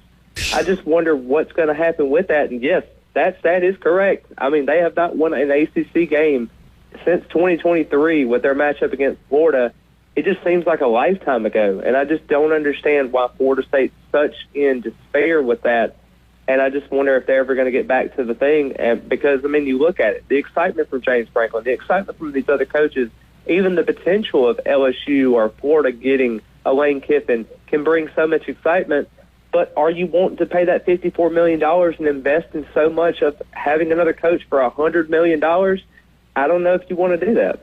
And that's the key. I think talking to Florida State fans, listening to what they're saying, that's the biggest problem. It's the money. And it's just hard for me to realize, I guess, because I'm just thinking, you know, that Florida State, with the boosters, with the alumni, with all the people that's connected to the, the university, you would think that they would have enough money to get him out of there. Because obviously, you know, Taylor, I hate to say this, and I'm just going to say it, but he's got to go. There's nothing more that I need to see than what I've already saw these last 6 years from this Florida State program. It's not turning the ship. You might have a good one, you might have an okay season, but then you have those bad ones. You have those below expectation years, and you've had more than you've had good. And that's the problem for me with the whole situation.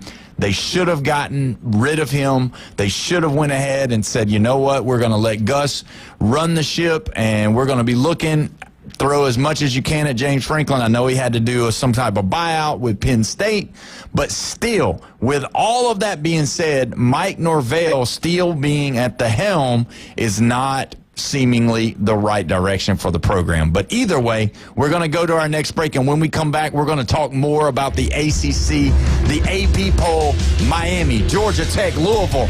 You're up next. You're listening to the Sports Blitz with Paul Wilson, 104.3 ESPN, Northwest Florida.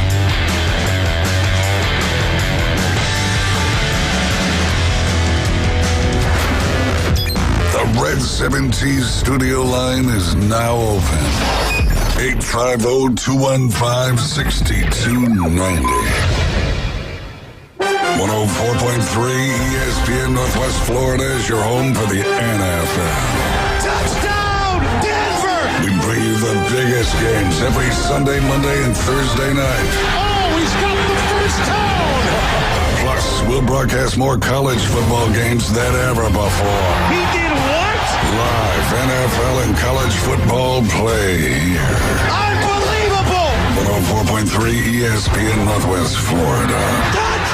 Good evening. This is Joanna with your latest forecast on ESPN Northwest Florida. For tonight, a mixture of slight fog and clear skies and a low of 62 with wind 1 to 5 miles per hour. Mostly sunshine tomorrow morning, very little wind, and very warm near 74. Clear and 76 in the afternoon and evening. 76 and slight fog in the early morning, followed by some sun with a light breeze Thursday. This is your Tuesday's weather sponsored by Mid-South Lumber, the best little lumber yard in Panama City. Thank you for keeping that dial on ESPN Northwest Florida. Rely on it. CBC Construction is looking for a few good men. At CBC Construction, our greatest strength lies within our talented team. Join us and be a part of a dynamic company that values its people. We offer a tremendous opportunity to create a future for your family and the Florida Panhandle. CBC Construction is now hiring. Call us at 850-740-3815 or visit cbcconstruction.com to learn more. CBC Construction. Be part of a winning team. Well, it's that time of the year again, folks. Yep, Christmas is right around the corner. And to avoid the stress and rush, Tracy's Fine Jewelry is starting our Christmas sale early. That's right, all color gemstone jewelry is on sale now for 60% off. Rubies, emeralds, sapphires, tanzanites, opals, and more. Mark it off your list and lay away now. At Tracy's Fine Jewelry, we love to save you time and money. So avoid the rush and come see us at Tracy's Fine Jewelry, where Santa shops. Transmitting from the CBC Construction Studio. When the sun sets on the Emerald Coast, the freaks come out and play. Hi, I'm a recovering crackhead. Hand me that shotgun. Get on your knees! The Sports Blitz with Paul Wilson. 104.3 ESPN Northwest Florida. Welcome back. You're listening to the Sports Blitz with Paul Wilson here at 104.3 ESPN Northwest Florida. Don't forget, we are your spot for Thursday night football. Coverage starts at 6:30. Kickoff is at 7:15. Going to be a good one this week. The Buffalo Bills at the Houston Texans. Get to see a little bit of that Josh Allen that everybody's talking about. Either way, we've got Taylor Devers on the line, Norvell Central Chop Chat. And we also have Jeffrey on the phone line as well. Now, when you look at this Miami team, Jeffrey, and you see where the AP poll has put them.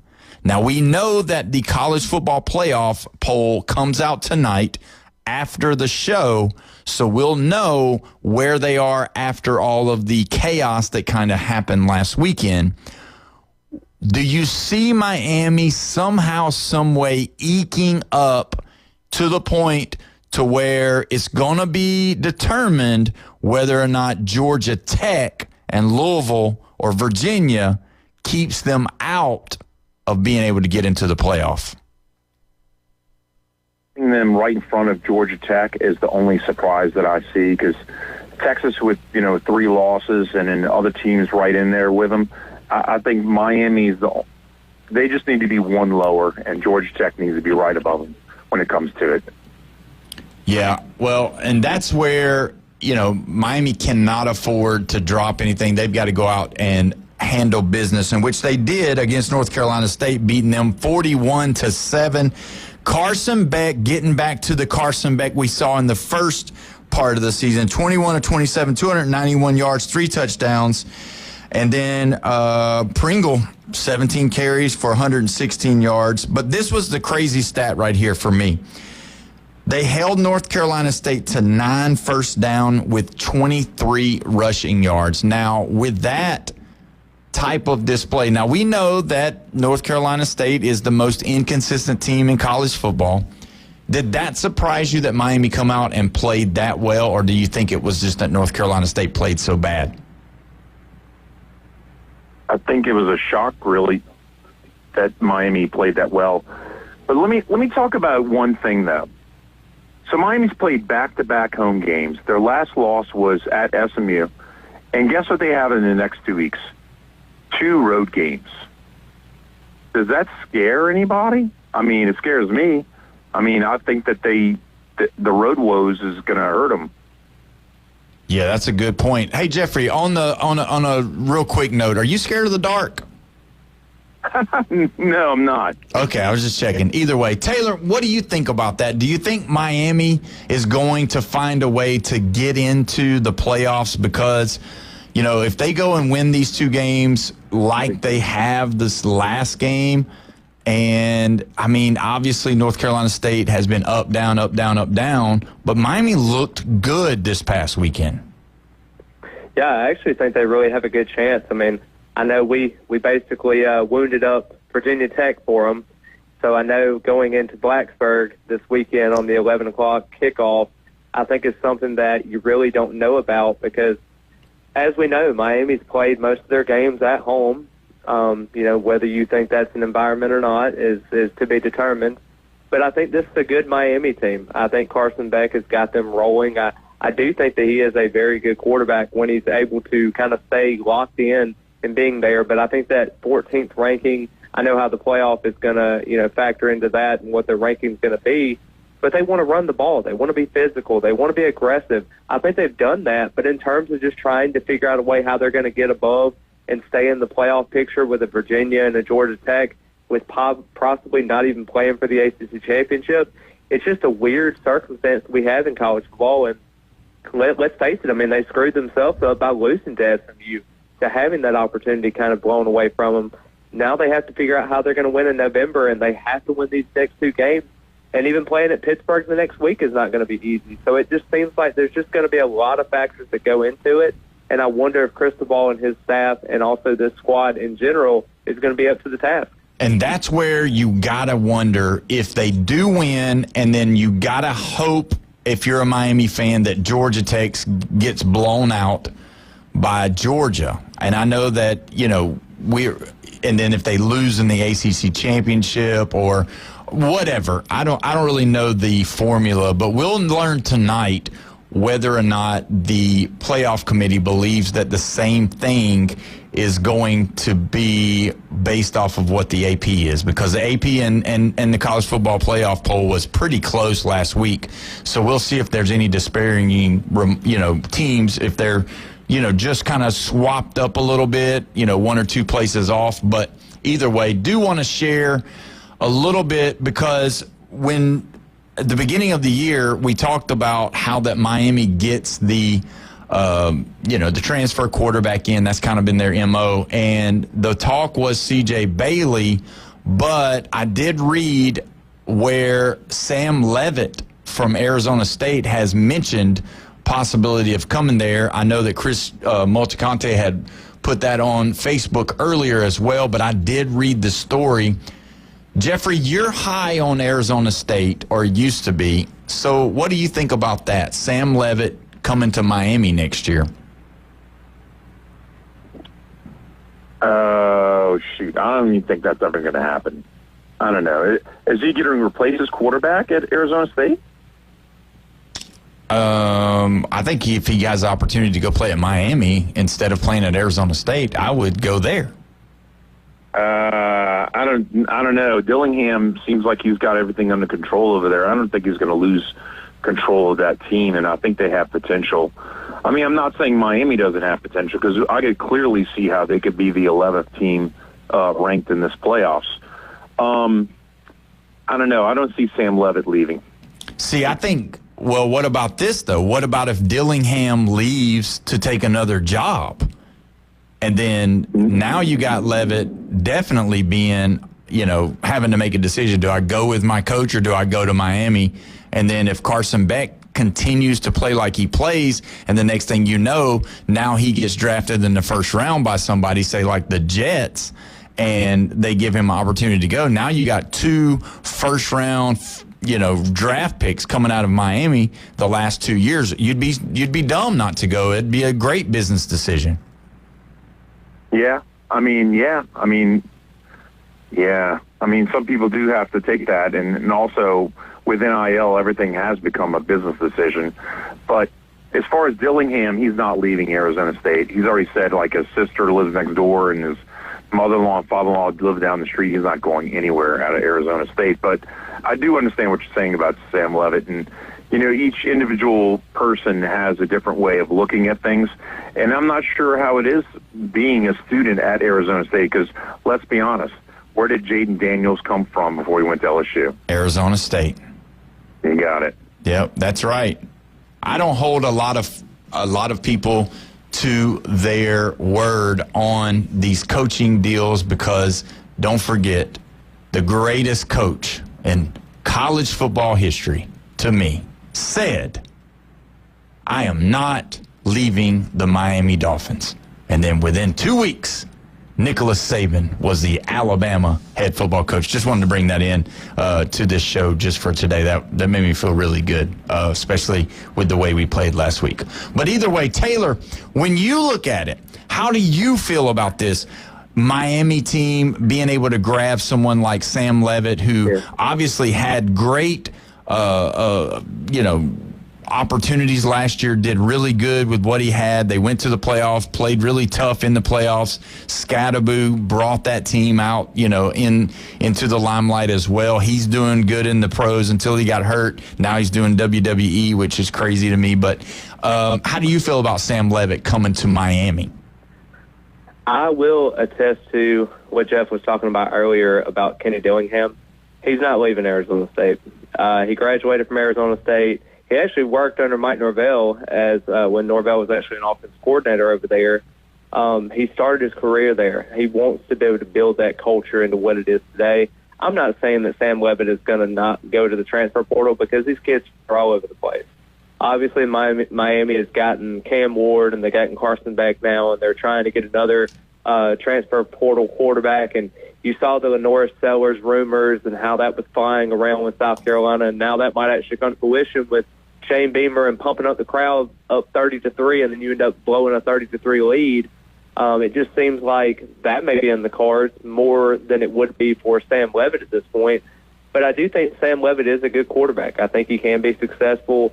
But in actuality, when you're looking at Sam Levitt or even a Jeff Sims, who we had before, Jeff Sims is a turnover machine. I think Sam Levitt actually is able to get the job done and get you wins, as you saw with him being in the playoffs. And I just think that if you're going anywhere, I think being at Arizona State would be such a better opportunity. And this isn't even saying because it's Miami and Florida State, I'm a Florida State fan. This is just simply saying I think with the scheme, with everything that he has with Kenny Dillingham, I think will be a better fit.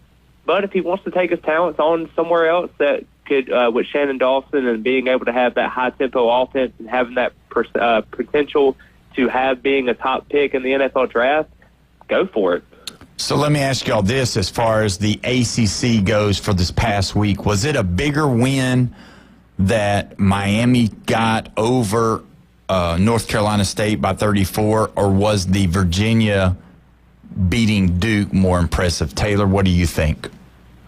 Well, I will say this, and I hate to report this and I hate to say this, but I'm actually going to NC State this weekend on the road, and I am not looking forward to it. I've heard their fans are absolutely awful over there. Florida State has had a house of horrors when it comes to beating, NC State on the road. But I do think that was a huge win for Miami. I think that's going to crush their spirits, and NC State's one of the more inconsistent teams, as you said before, in college football. C.J. Bailey's a great quarterback, but I think it really killed his confidence when Jacoby Thomas, was able to get the 2 interceptions there and had that huge pick six that was just deflating. I think that was a bigger win just because I think NC State is now looking at Dave Doeren in his, I think he's been there for 12 years now at this point. Gosh, it's been forever since Dave Doeren has been there. And it just seems like that miraculous run that he's had with that success and what he's brought to that team has just been out there. And now you're coming to a point where you've had a couple of losing seasons in the last couple of years, and now you're trying to find other options. That may be a drive and a career killer for Dave Doeren. Yeah, that's a good point. Jeffrey, what do you think? Do you think it was more impressive to see Miami, as like Taylor was saying, or do you think that Virginia beating Duke like they did was better? Miami. Not only did they score more, but they held their opponents 7 points. I mean, that kind of makes a statement right there. I said of Duke scoring 17 because at least Duke was able to move the ball and score multiple times. And then also, I do agree with the NC State fans being pretty volatile. I took my daughter to go take a campus tour of the campus over there, and I got a feel of I don't want to say the average person or the normal people, as you could call it, and that's kind of what NC State kind of seems like as a school, because you have Duke with the private school with all the out-of-state people, and you have UNC. They have quite a bit more money, we'll say, and NC State seems kind of like more the normal school, and their fans they're definitely difficult. Let's just put it like that. Let me ask you this because of what he said, what Taylor said about Dave Doeren. Do you think that the end of the road is near for him, or do you think they're okay with how they're up and down, up and down? They want to play spoiler to a lot of these teams that are ranked and, hopefully get upsets and that kind of stuff? Or do you think that they're going to eventually have to find them somebody else? Because, when you look at North Carolina State, it's not a bad job.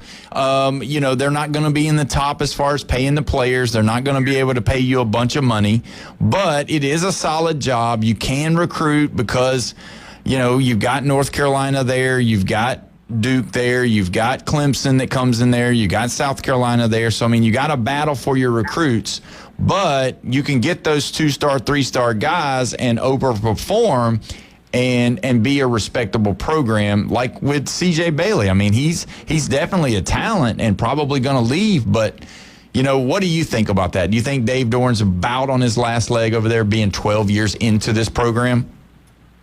I think it does get kind of normalized where you don't feel like the pressure, and that program definitely does have pressure underneath their football program. Winning 7 or 8 games every year is completely fine with that school. I mean, they do focus on basketball more. The good thing is that they've been beating the Tar Heels pretty consistently, and that is their main rival in their opinion. But the problem is you can't play a team like East Carolina over in Greenville down to like a last-second field goal. You can't be doing stuff like that. You can't be playing, and I don't want to pick on Old Dominion, because Old Dominion is a decent Sun Belt team, but you can't be playing these teams that close. You've got to have some inspiration and attract somebody. Because, you're NC State, and other schools treat them like the redheaded stepchild because that's the way they look at them, and they get overlooked a lot. Let's be honest. You know who doesn't get overlooked? AutoNation Ford in Panama City. If you're looking for a vehicle, they are the place to go. Now, we're not waiting for it. They're saying it's now. They've got the Black Friday specials, the Black Friday deals going on right now. You say, what is the Black Friday deal? You'll have to go check them out and see, but I will give you hints. There's 0% on 60 months on F-150s, and there's some down payment helps as well. So either way, go see those guys. 730 West 15th Street, right there past the railroad tracks. You don't want to miss them. They're going to take care of you. They'll let you drive it. They'll let you look at it. They can even get cars and trucks from other locations. So either way, go see those guys, AutoNation Ford in Panama City. Now, you're saying you're going to your family's Thanksgiving dinner. Why show up with your vehicle with a bunch of dents in it? Why show up with the bumper halfway hanging off? Why show up with a glass in your mirror that you put tape all over? Duct tape does not look good on vehicles. I've got the remedy for you. Recommended Collision Center on Jinx Avenue. They can get you fixed up, whether it's your door handles, whether it's a paint job, whether it's a dent, a ding, a bumper, maybe undercar shield is scraping the ground or something. Either way, go see those guys. Brandon and his team will take care of you. They do great work. Their insurance quality, free estimates. And if you tell them you came because of the show, they will definitely give you a good discount right there. So either way, go see them. Recommended Collision Center over there on Jinx Avenue. They're about 0.2 of a mile past the railroad tracks over there as well. So either way, go see those guys over there. When we come back, we're going to discuss the games coming up for this weekend. You're listening to the Sports Blitz with Paul Wilson at 104.3 ESPN Northwest Florida.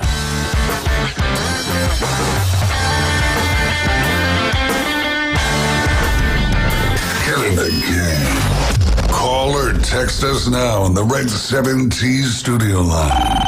850-215-6290. Mornings on ESPN Northwest Florida just got unsportsmanlike. Brady and Belichick missed the playoffs once in Tom Brady's first season as a full-time starter. This is too deep into this run to miss the playoffs. They got destroyed in the Super Bowl. They don't look dominant on offense. Denver is significantly better. If they don't make the playoffs this year, I do not want to hear about this Chiefs dynasty in the same sentence as the Patriots dynasty. Evan, Canty, and Michelle. Weekdays 5 to 7 on ESPN Northwest Florida. Looking for dependable civil construction in the Florida Panhandle? CBC Construction has you covered. From land clearing and drainage to roads and underground utilities, CBC delivers high-quality work on time and on budget. Locally owned and operated, CBC is trusted by schools, developers, and municipalities. To learn more, call CBC Construction, 850-740-3815, or visit cbcconstruction.com. That's cbcconstruction.com. Got a scratch, dent, or full-blown wreck? Bring it to Recommended Collision Center in Panama City. From small scratches to all-over paint jobs, from fender benders to major collisions, it's Recommended Collision Center. They work with all insurance companies and offer customer pay options too. A family-owned collision center that takes pride in top-quality repairs, friendly service, quick drop-offs, and a fast turnaround. So when life throws you a wreck, they'll help you get amended. Recommended Collision Center, 1329 Jinx Avenue, Panama City.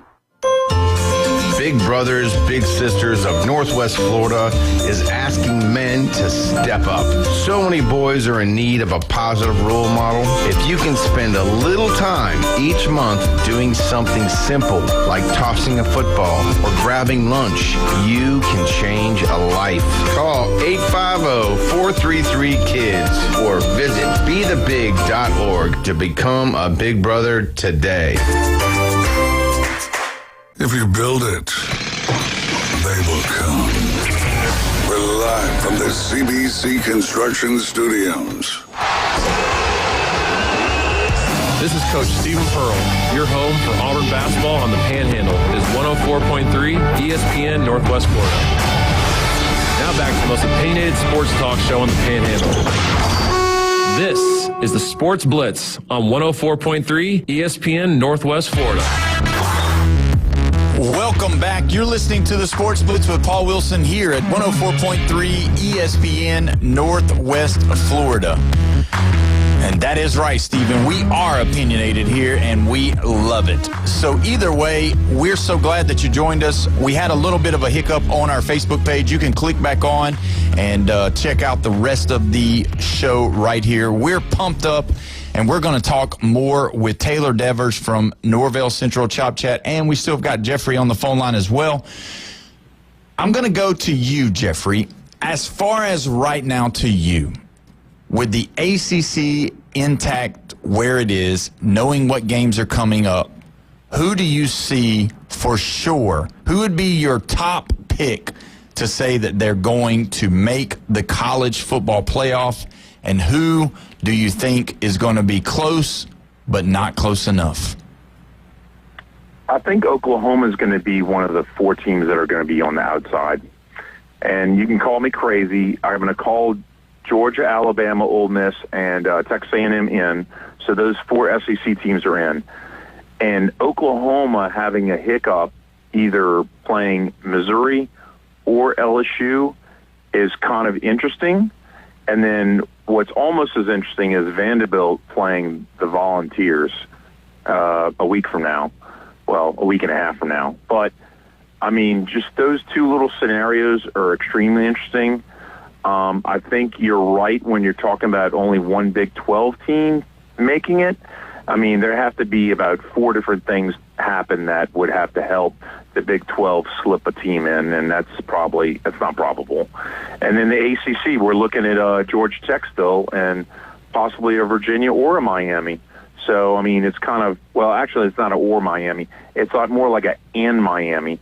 Miami's got to get help from a couple of teams, and 2 of those teams are in the SEC, and those are Oklahoma, Alabama, or Vanderbilt. They have to lose to help Miami get in.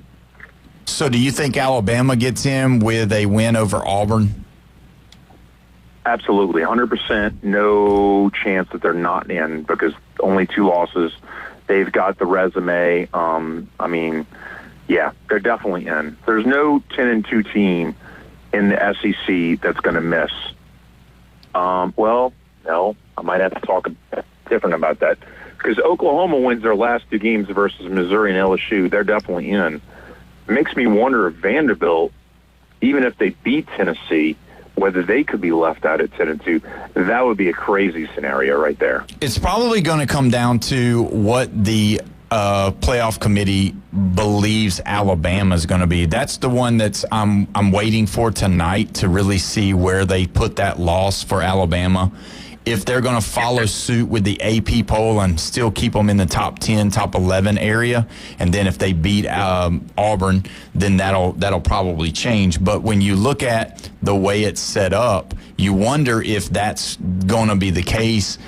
Because somebody's going to lose. You know there's going to be a chaotic ending. There always is, and there always has been. So with that being said, you think Virginia has the upper hand right now as far as the ACC goes, though? No, I actually I think Georgia Tech is going to beat Virginia in the ACC championship, and that's going to definitely eliminate Virginia officially. I think Miami's got to hope and pray that other teams lose and chaos does reign, because that's going to benefit them more than anybody in this whole scenario, except for maybe BYU. BYU needs a little bit of chaos. Well, actually, they just need to beat Texas Tech in the Big 12 championship, to be honest with you. Yeah. So, Taylor, when you look at it, I know you heard what Jeffrey said, and Jeffrey's got some valid points, but where do you stand on all of this? You know, the biggest thing that I worry about is a USC around that 15-16 mark. The biggest thing that I think about there is when you're looking at the perception of USC. They're not physical, they're not aggressive, but they went in and beat Iowa down 21-7. You had a game where it was raining and it was pouring, and you know USC is just this weakling type of team, and they come back and won. Mekhi Lemon has been a great addition for them and being able to be that receiving option that they need. And then you got a team like Michigan. They kind of sleptwalk around with Northwestern and had the game-winning field goal at the end. I believe they're playing Maryland this weekend and then turn around and be in Ohio State the next weekend after that. And you saw the differences between when they played Ohio State and how those factors and how those games have been in. Ohio State basically bases their whole season off if they beat Michigan. But realistically, those two Big Ten teams that are kind of the outside looking in right now with 2 losses, I think could be very, very, very, very interesting because, USC versus Oregon matchup coming up, I think can be something. I know it's at Oregon. I know there's a lot of things going on there, but something that a lot of people just aren't talking about. I know everybody wants to talk about the Texas and the Virginia and the Georgia Tech and teams like that, but I think those two Big Ten teams have a lot of options to play for, and I think they could really get to the mix. So let me ask you this. If USC beats Oregon, are they in? I definitely think that they're in. I think that's good enough for them to get in, even if they lose the final game of the season, which, it could be a possibility, which this is only because I think they're playing UCLA at the end of the year, so obviously it's going to be something that they should win. But granted, when you're looking at everything going on with how USC is and what they stand for and kind of how their factors have been the last couple of years, they definitely should be considered and especially favored in that last game, and there should be no issues with a 2-loss team. I definitely think that this is a team that can definitely make some noise in the playoffs. So really, Jeff, we didn't talk about that. If USC beats Oregon, Oregon's out. Do you believe that? Yeah. I would definitely agree with that. So if you agree with that, then you definitely think that outside of Michigan beating Ohio State at the end of the year, that would be the only way that they would get 4 teams in, because you would have Ohio State, Indiana, and then whoever wins between USC and Oregon, and then you've got the outlier of Michigan if they can pull off an upset against Ohio State. Does that get them in? Ooh, it depends how bad they beat Ohio State, for sure. Because them creeping all the way from an 18, I mean, we saw what Oklahoma vaulted just by beating number 4 Alabama. So yeah, that's kind of the scenario you're looking at. How convincing is it that Michigan beats Ohio State? But back to that USC Oregon, that game doesn't really matter whether they get 4 in, because the winner's in and the loser's out. And let's be honest, we haven't been looking at USC, but they lost to Indiana and Notre Dame. So they've lost the 2 teams that are going to the playoffs, right? Yeah.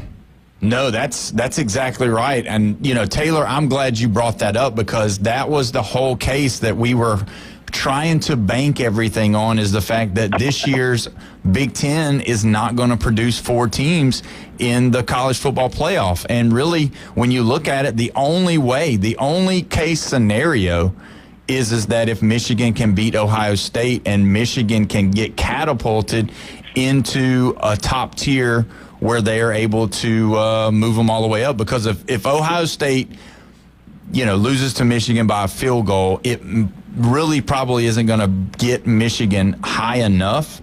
But if they blow them out or beat them by 2 touchdowns or by 10 or double-digit win, could you see an instance where Michigan gets in and then now you got your 4, and then that really hurts the ACC and the SEC?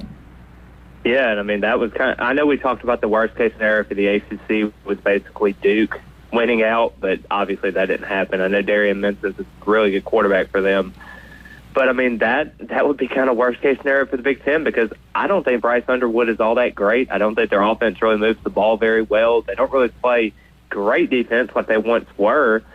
I think some of the biggest debates can even come from the SEC. I mean, you look at a Texas A&M who's 3rd in the country in the AP poll right now. You got Georgia at number 4. You saw Texas A&M basically come back from that 30-3 basically deficit, and then you had Georgia over here beating the crap out of Texas. I just wonder if Georgia's kind of catching the stride at the right time. Will they be able to kind of elevate themselves to a top 3 and kind of getting the mix and the conversation? Because, you always have Ole Miss kind of lingering in the background with Lane Kiffin. I just wonder what's going to happen with that whole scenario and that bunch of teams right there, because I don't know exactly how the committee is going to kind of view that and what they're going to bring to the table going forward. Do you have confidence in Alabama that they're going to be able to beat Auburn at Jordan-Hare at night with the playoffs on the line? Because obviously two-game loss, their loss to Florida State was, demeaning, even though it's the first game of the year. I think the committee by last week, by putting them at number 5, they have looked past that loss as not such a big loss. So with the AP moving them to 10, it'd be curious to see what they do with Bama tonight. But do you feel very confident that Alabama will be able to beat Auburn on Saturday night in Jordan-Hare? Absolutely. I do not think Ashton Daniel is a very good quarterback at all. I understand they're preserving the red shirt. They're not playing him this weekend against Mercer, but then you're turning around and having to play an Alabama team at night that's going to be motivated, that cannot lose that game. I know they're going to play Eastern Illinois this week, but the fact of the matter is this Auburn team is not very good, as you saw. I mean, they're going to come into that game 5-6 and fighting for bowl eligibility. I understand it's always Auburn, it's Jordan-Hare at night, but it just seems like a fact of Alabama needs to win this game, and they're probably going to win it by over 3 touchdowns in this game. Oof. Jeffrey, knowing that Jackson Arnold is who beat Alabama last year, playing for a different team, obviously, do you think Alabama's got a chance to stumble with this game at Jordan-Hare at night? 100% not. There's no possible way Bama's going to lose to Auburn. I think Auburn's even going to let Mercer score 17 points. That's how confident I am in Auburn. They're not doing anything. They're dead in the water. Wow. So they were not going to make a bowl game this year, and Hugh Freeze his legacy will be determined by that. Now, real quick, we only have about 2 minutes left before we end the show. Jeffrey, do you think if DJ Durkin allows Auburn to play pretty good against Bama and keeps it close, do you think he has a possibility of keeping his job there, or do you think they go for another? I mean, he's going to have to bury Mercer first, and then he's going to have to keep the Bama game within 3 points to keep his job. What about you, Taylor? What do you think about DJ Durkin? Do you think he's going to be able to do it? Because obviously the water is very muddy. Now you got Franklin off the board. Kiffin is not even being close to coming to Auburn. I know a lot of people have said this or that, but, is a John somewhere off from Tulane or Satterfield from Memphis, are these guys really the answer, or is DJ Durkin the guy that's going to see this ship turn and maybe even be the bridge to the next guy? No, that Auburn administration has basically blinded himself to what the answer is, and the answer is in Tallahassee. Gus Malzahn needs to go back to Auburn to coach that team again and be able to be victorious and get them back to the promised land of a national championship appearance. He will get the job done. He is exactly what you need in that circumstance, and I think he would be motivated to come back if they give him an opportunity. And, Coach O, if he wants to do that too, could be a great option too, Wow. I can't believe I just heard that. Jeffrey, we only have about 30 seconds. Do you think Gus Malzahn needs to go back to Auburn? No, I don't think. I think that ship has sailed. Yeah, I think it's sailed too. You know who else is sailing? We are, because we are done for the day. We appreciate everybody listening to us today. Don't forget, you can go on Facebook. You can you can share the page, comment, and we will read those on the air tomorrow. But either way, we've got a bunch of stuff coming tomorrow. Thanks for listening today, guys. We will see you on Wednesday.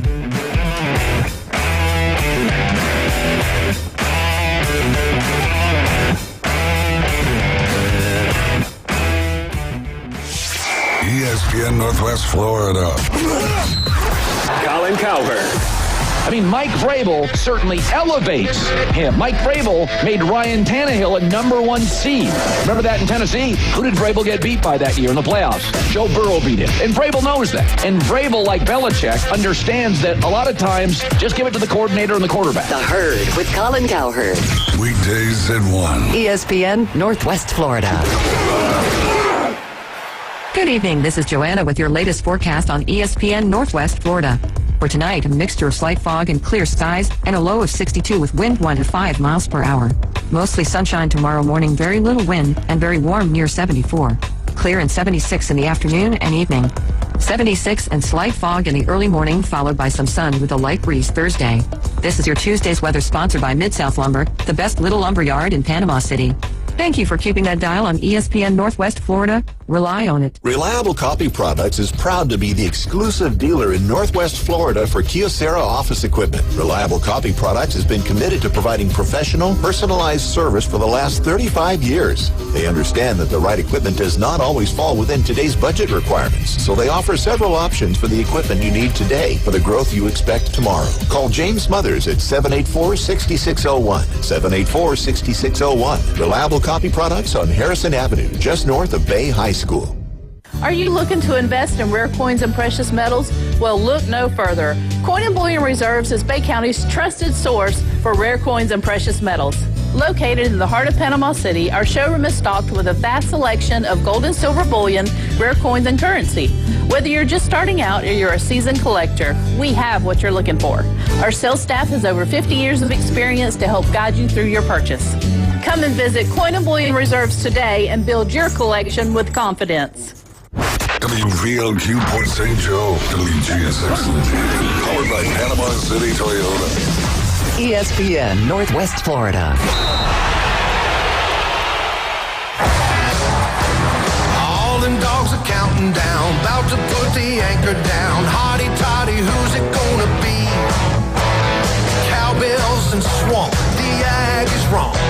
There's nothing like the SEC.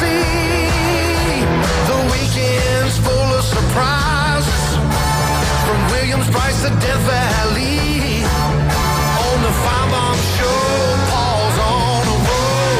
If he don't get the best of me, call Paul. He'll make sense of it all. Needles up on Rocky Top, the Razorbacks are hard to stop. War Eagles soaring in the wind. Tigers rocking in Missouri, Wildcats are grinning too.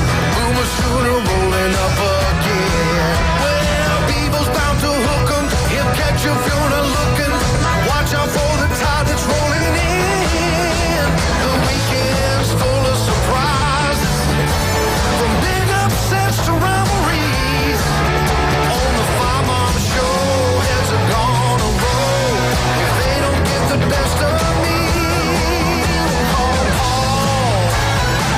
He'll make sense of it all.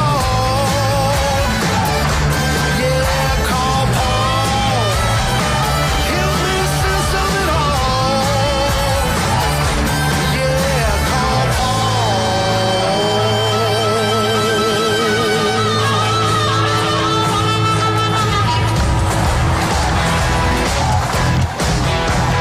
We have made it to another day. Good afternoon. Welcome in. And it's more about Lane today, and we'll get to the very latest on that in just a moment. But good afternoon.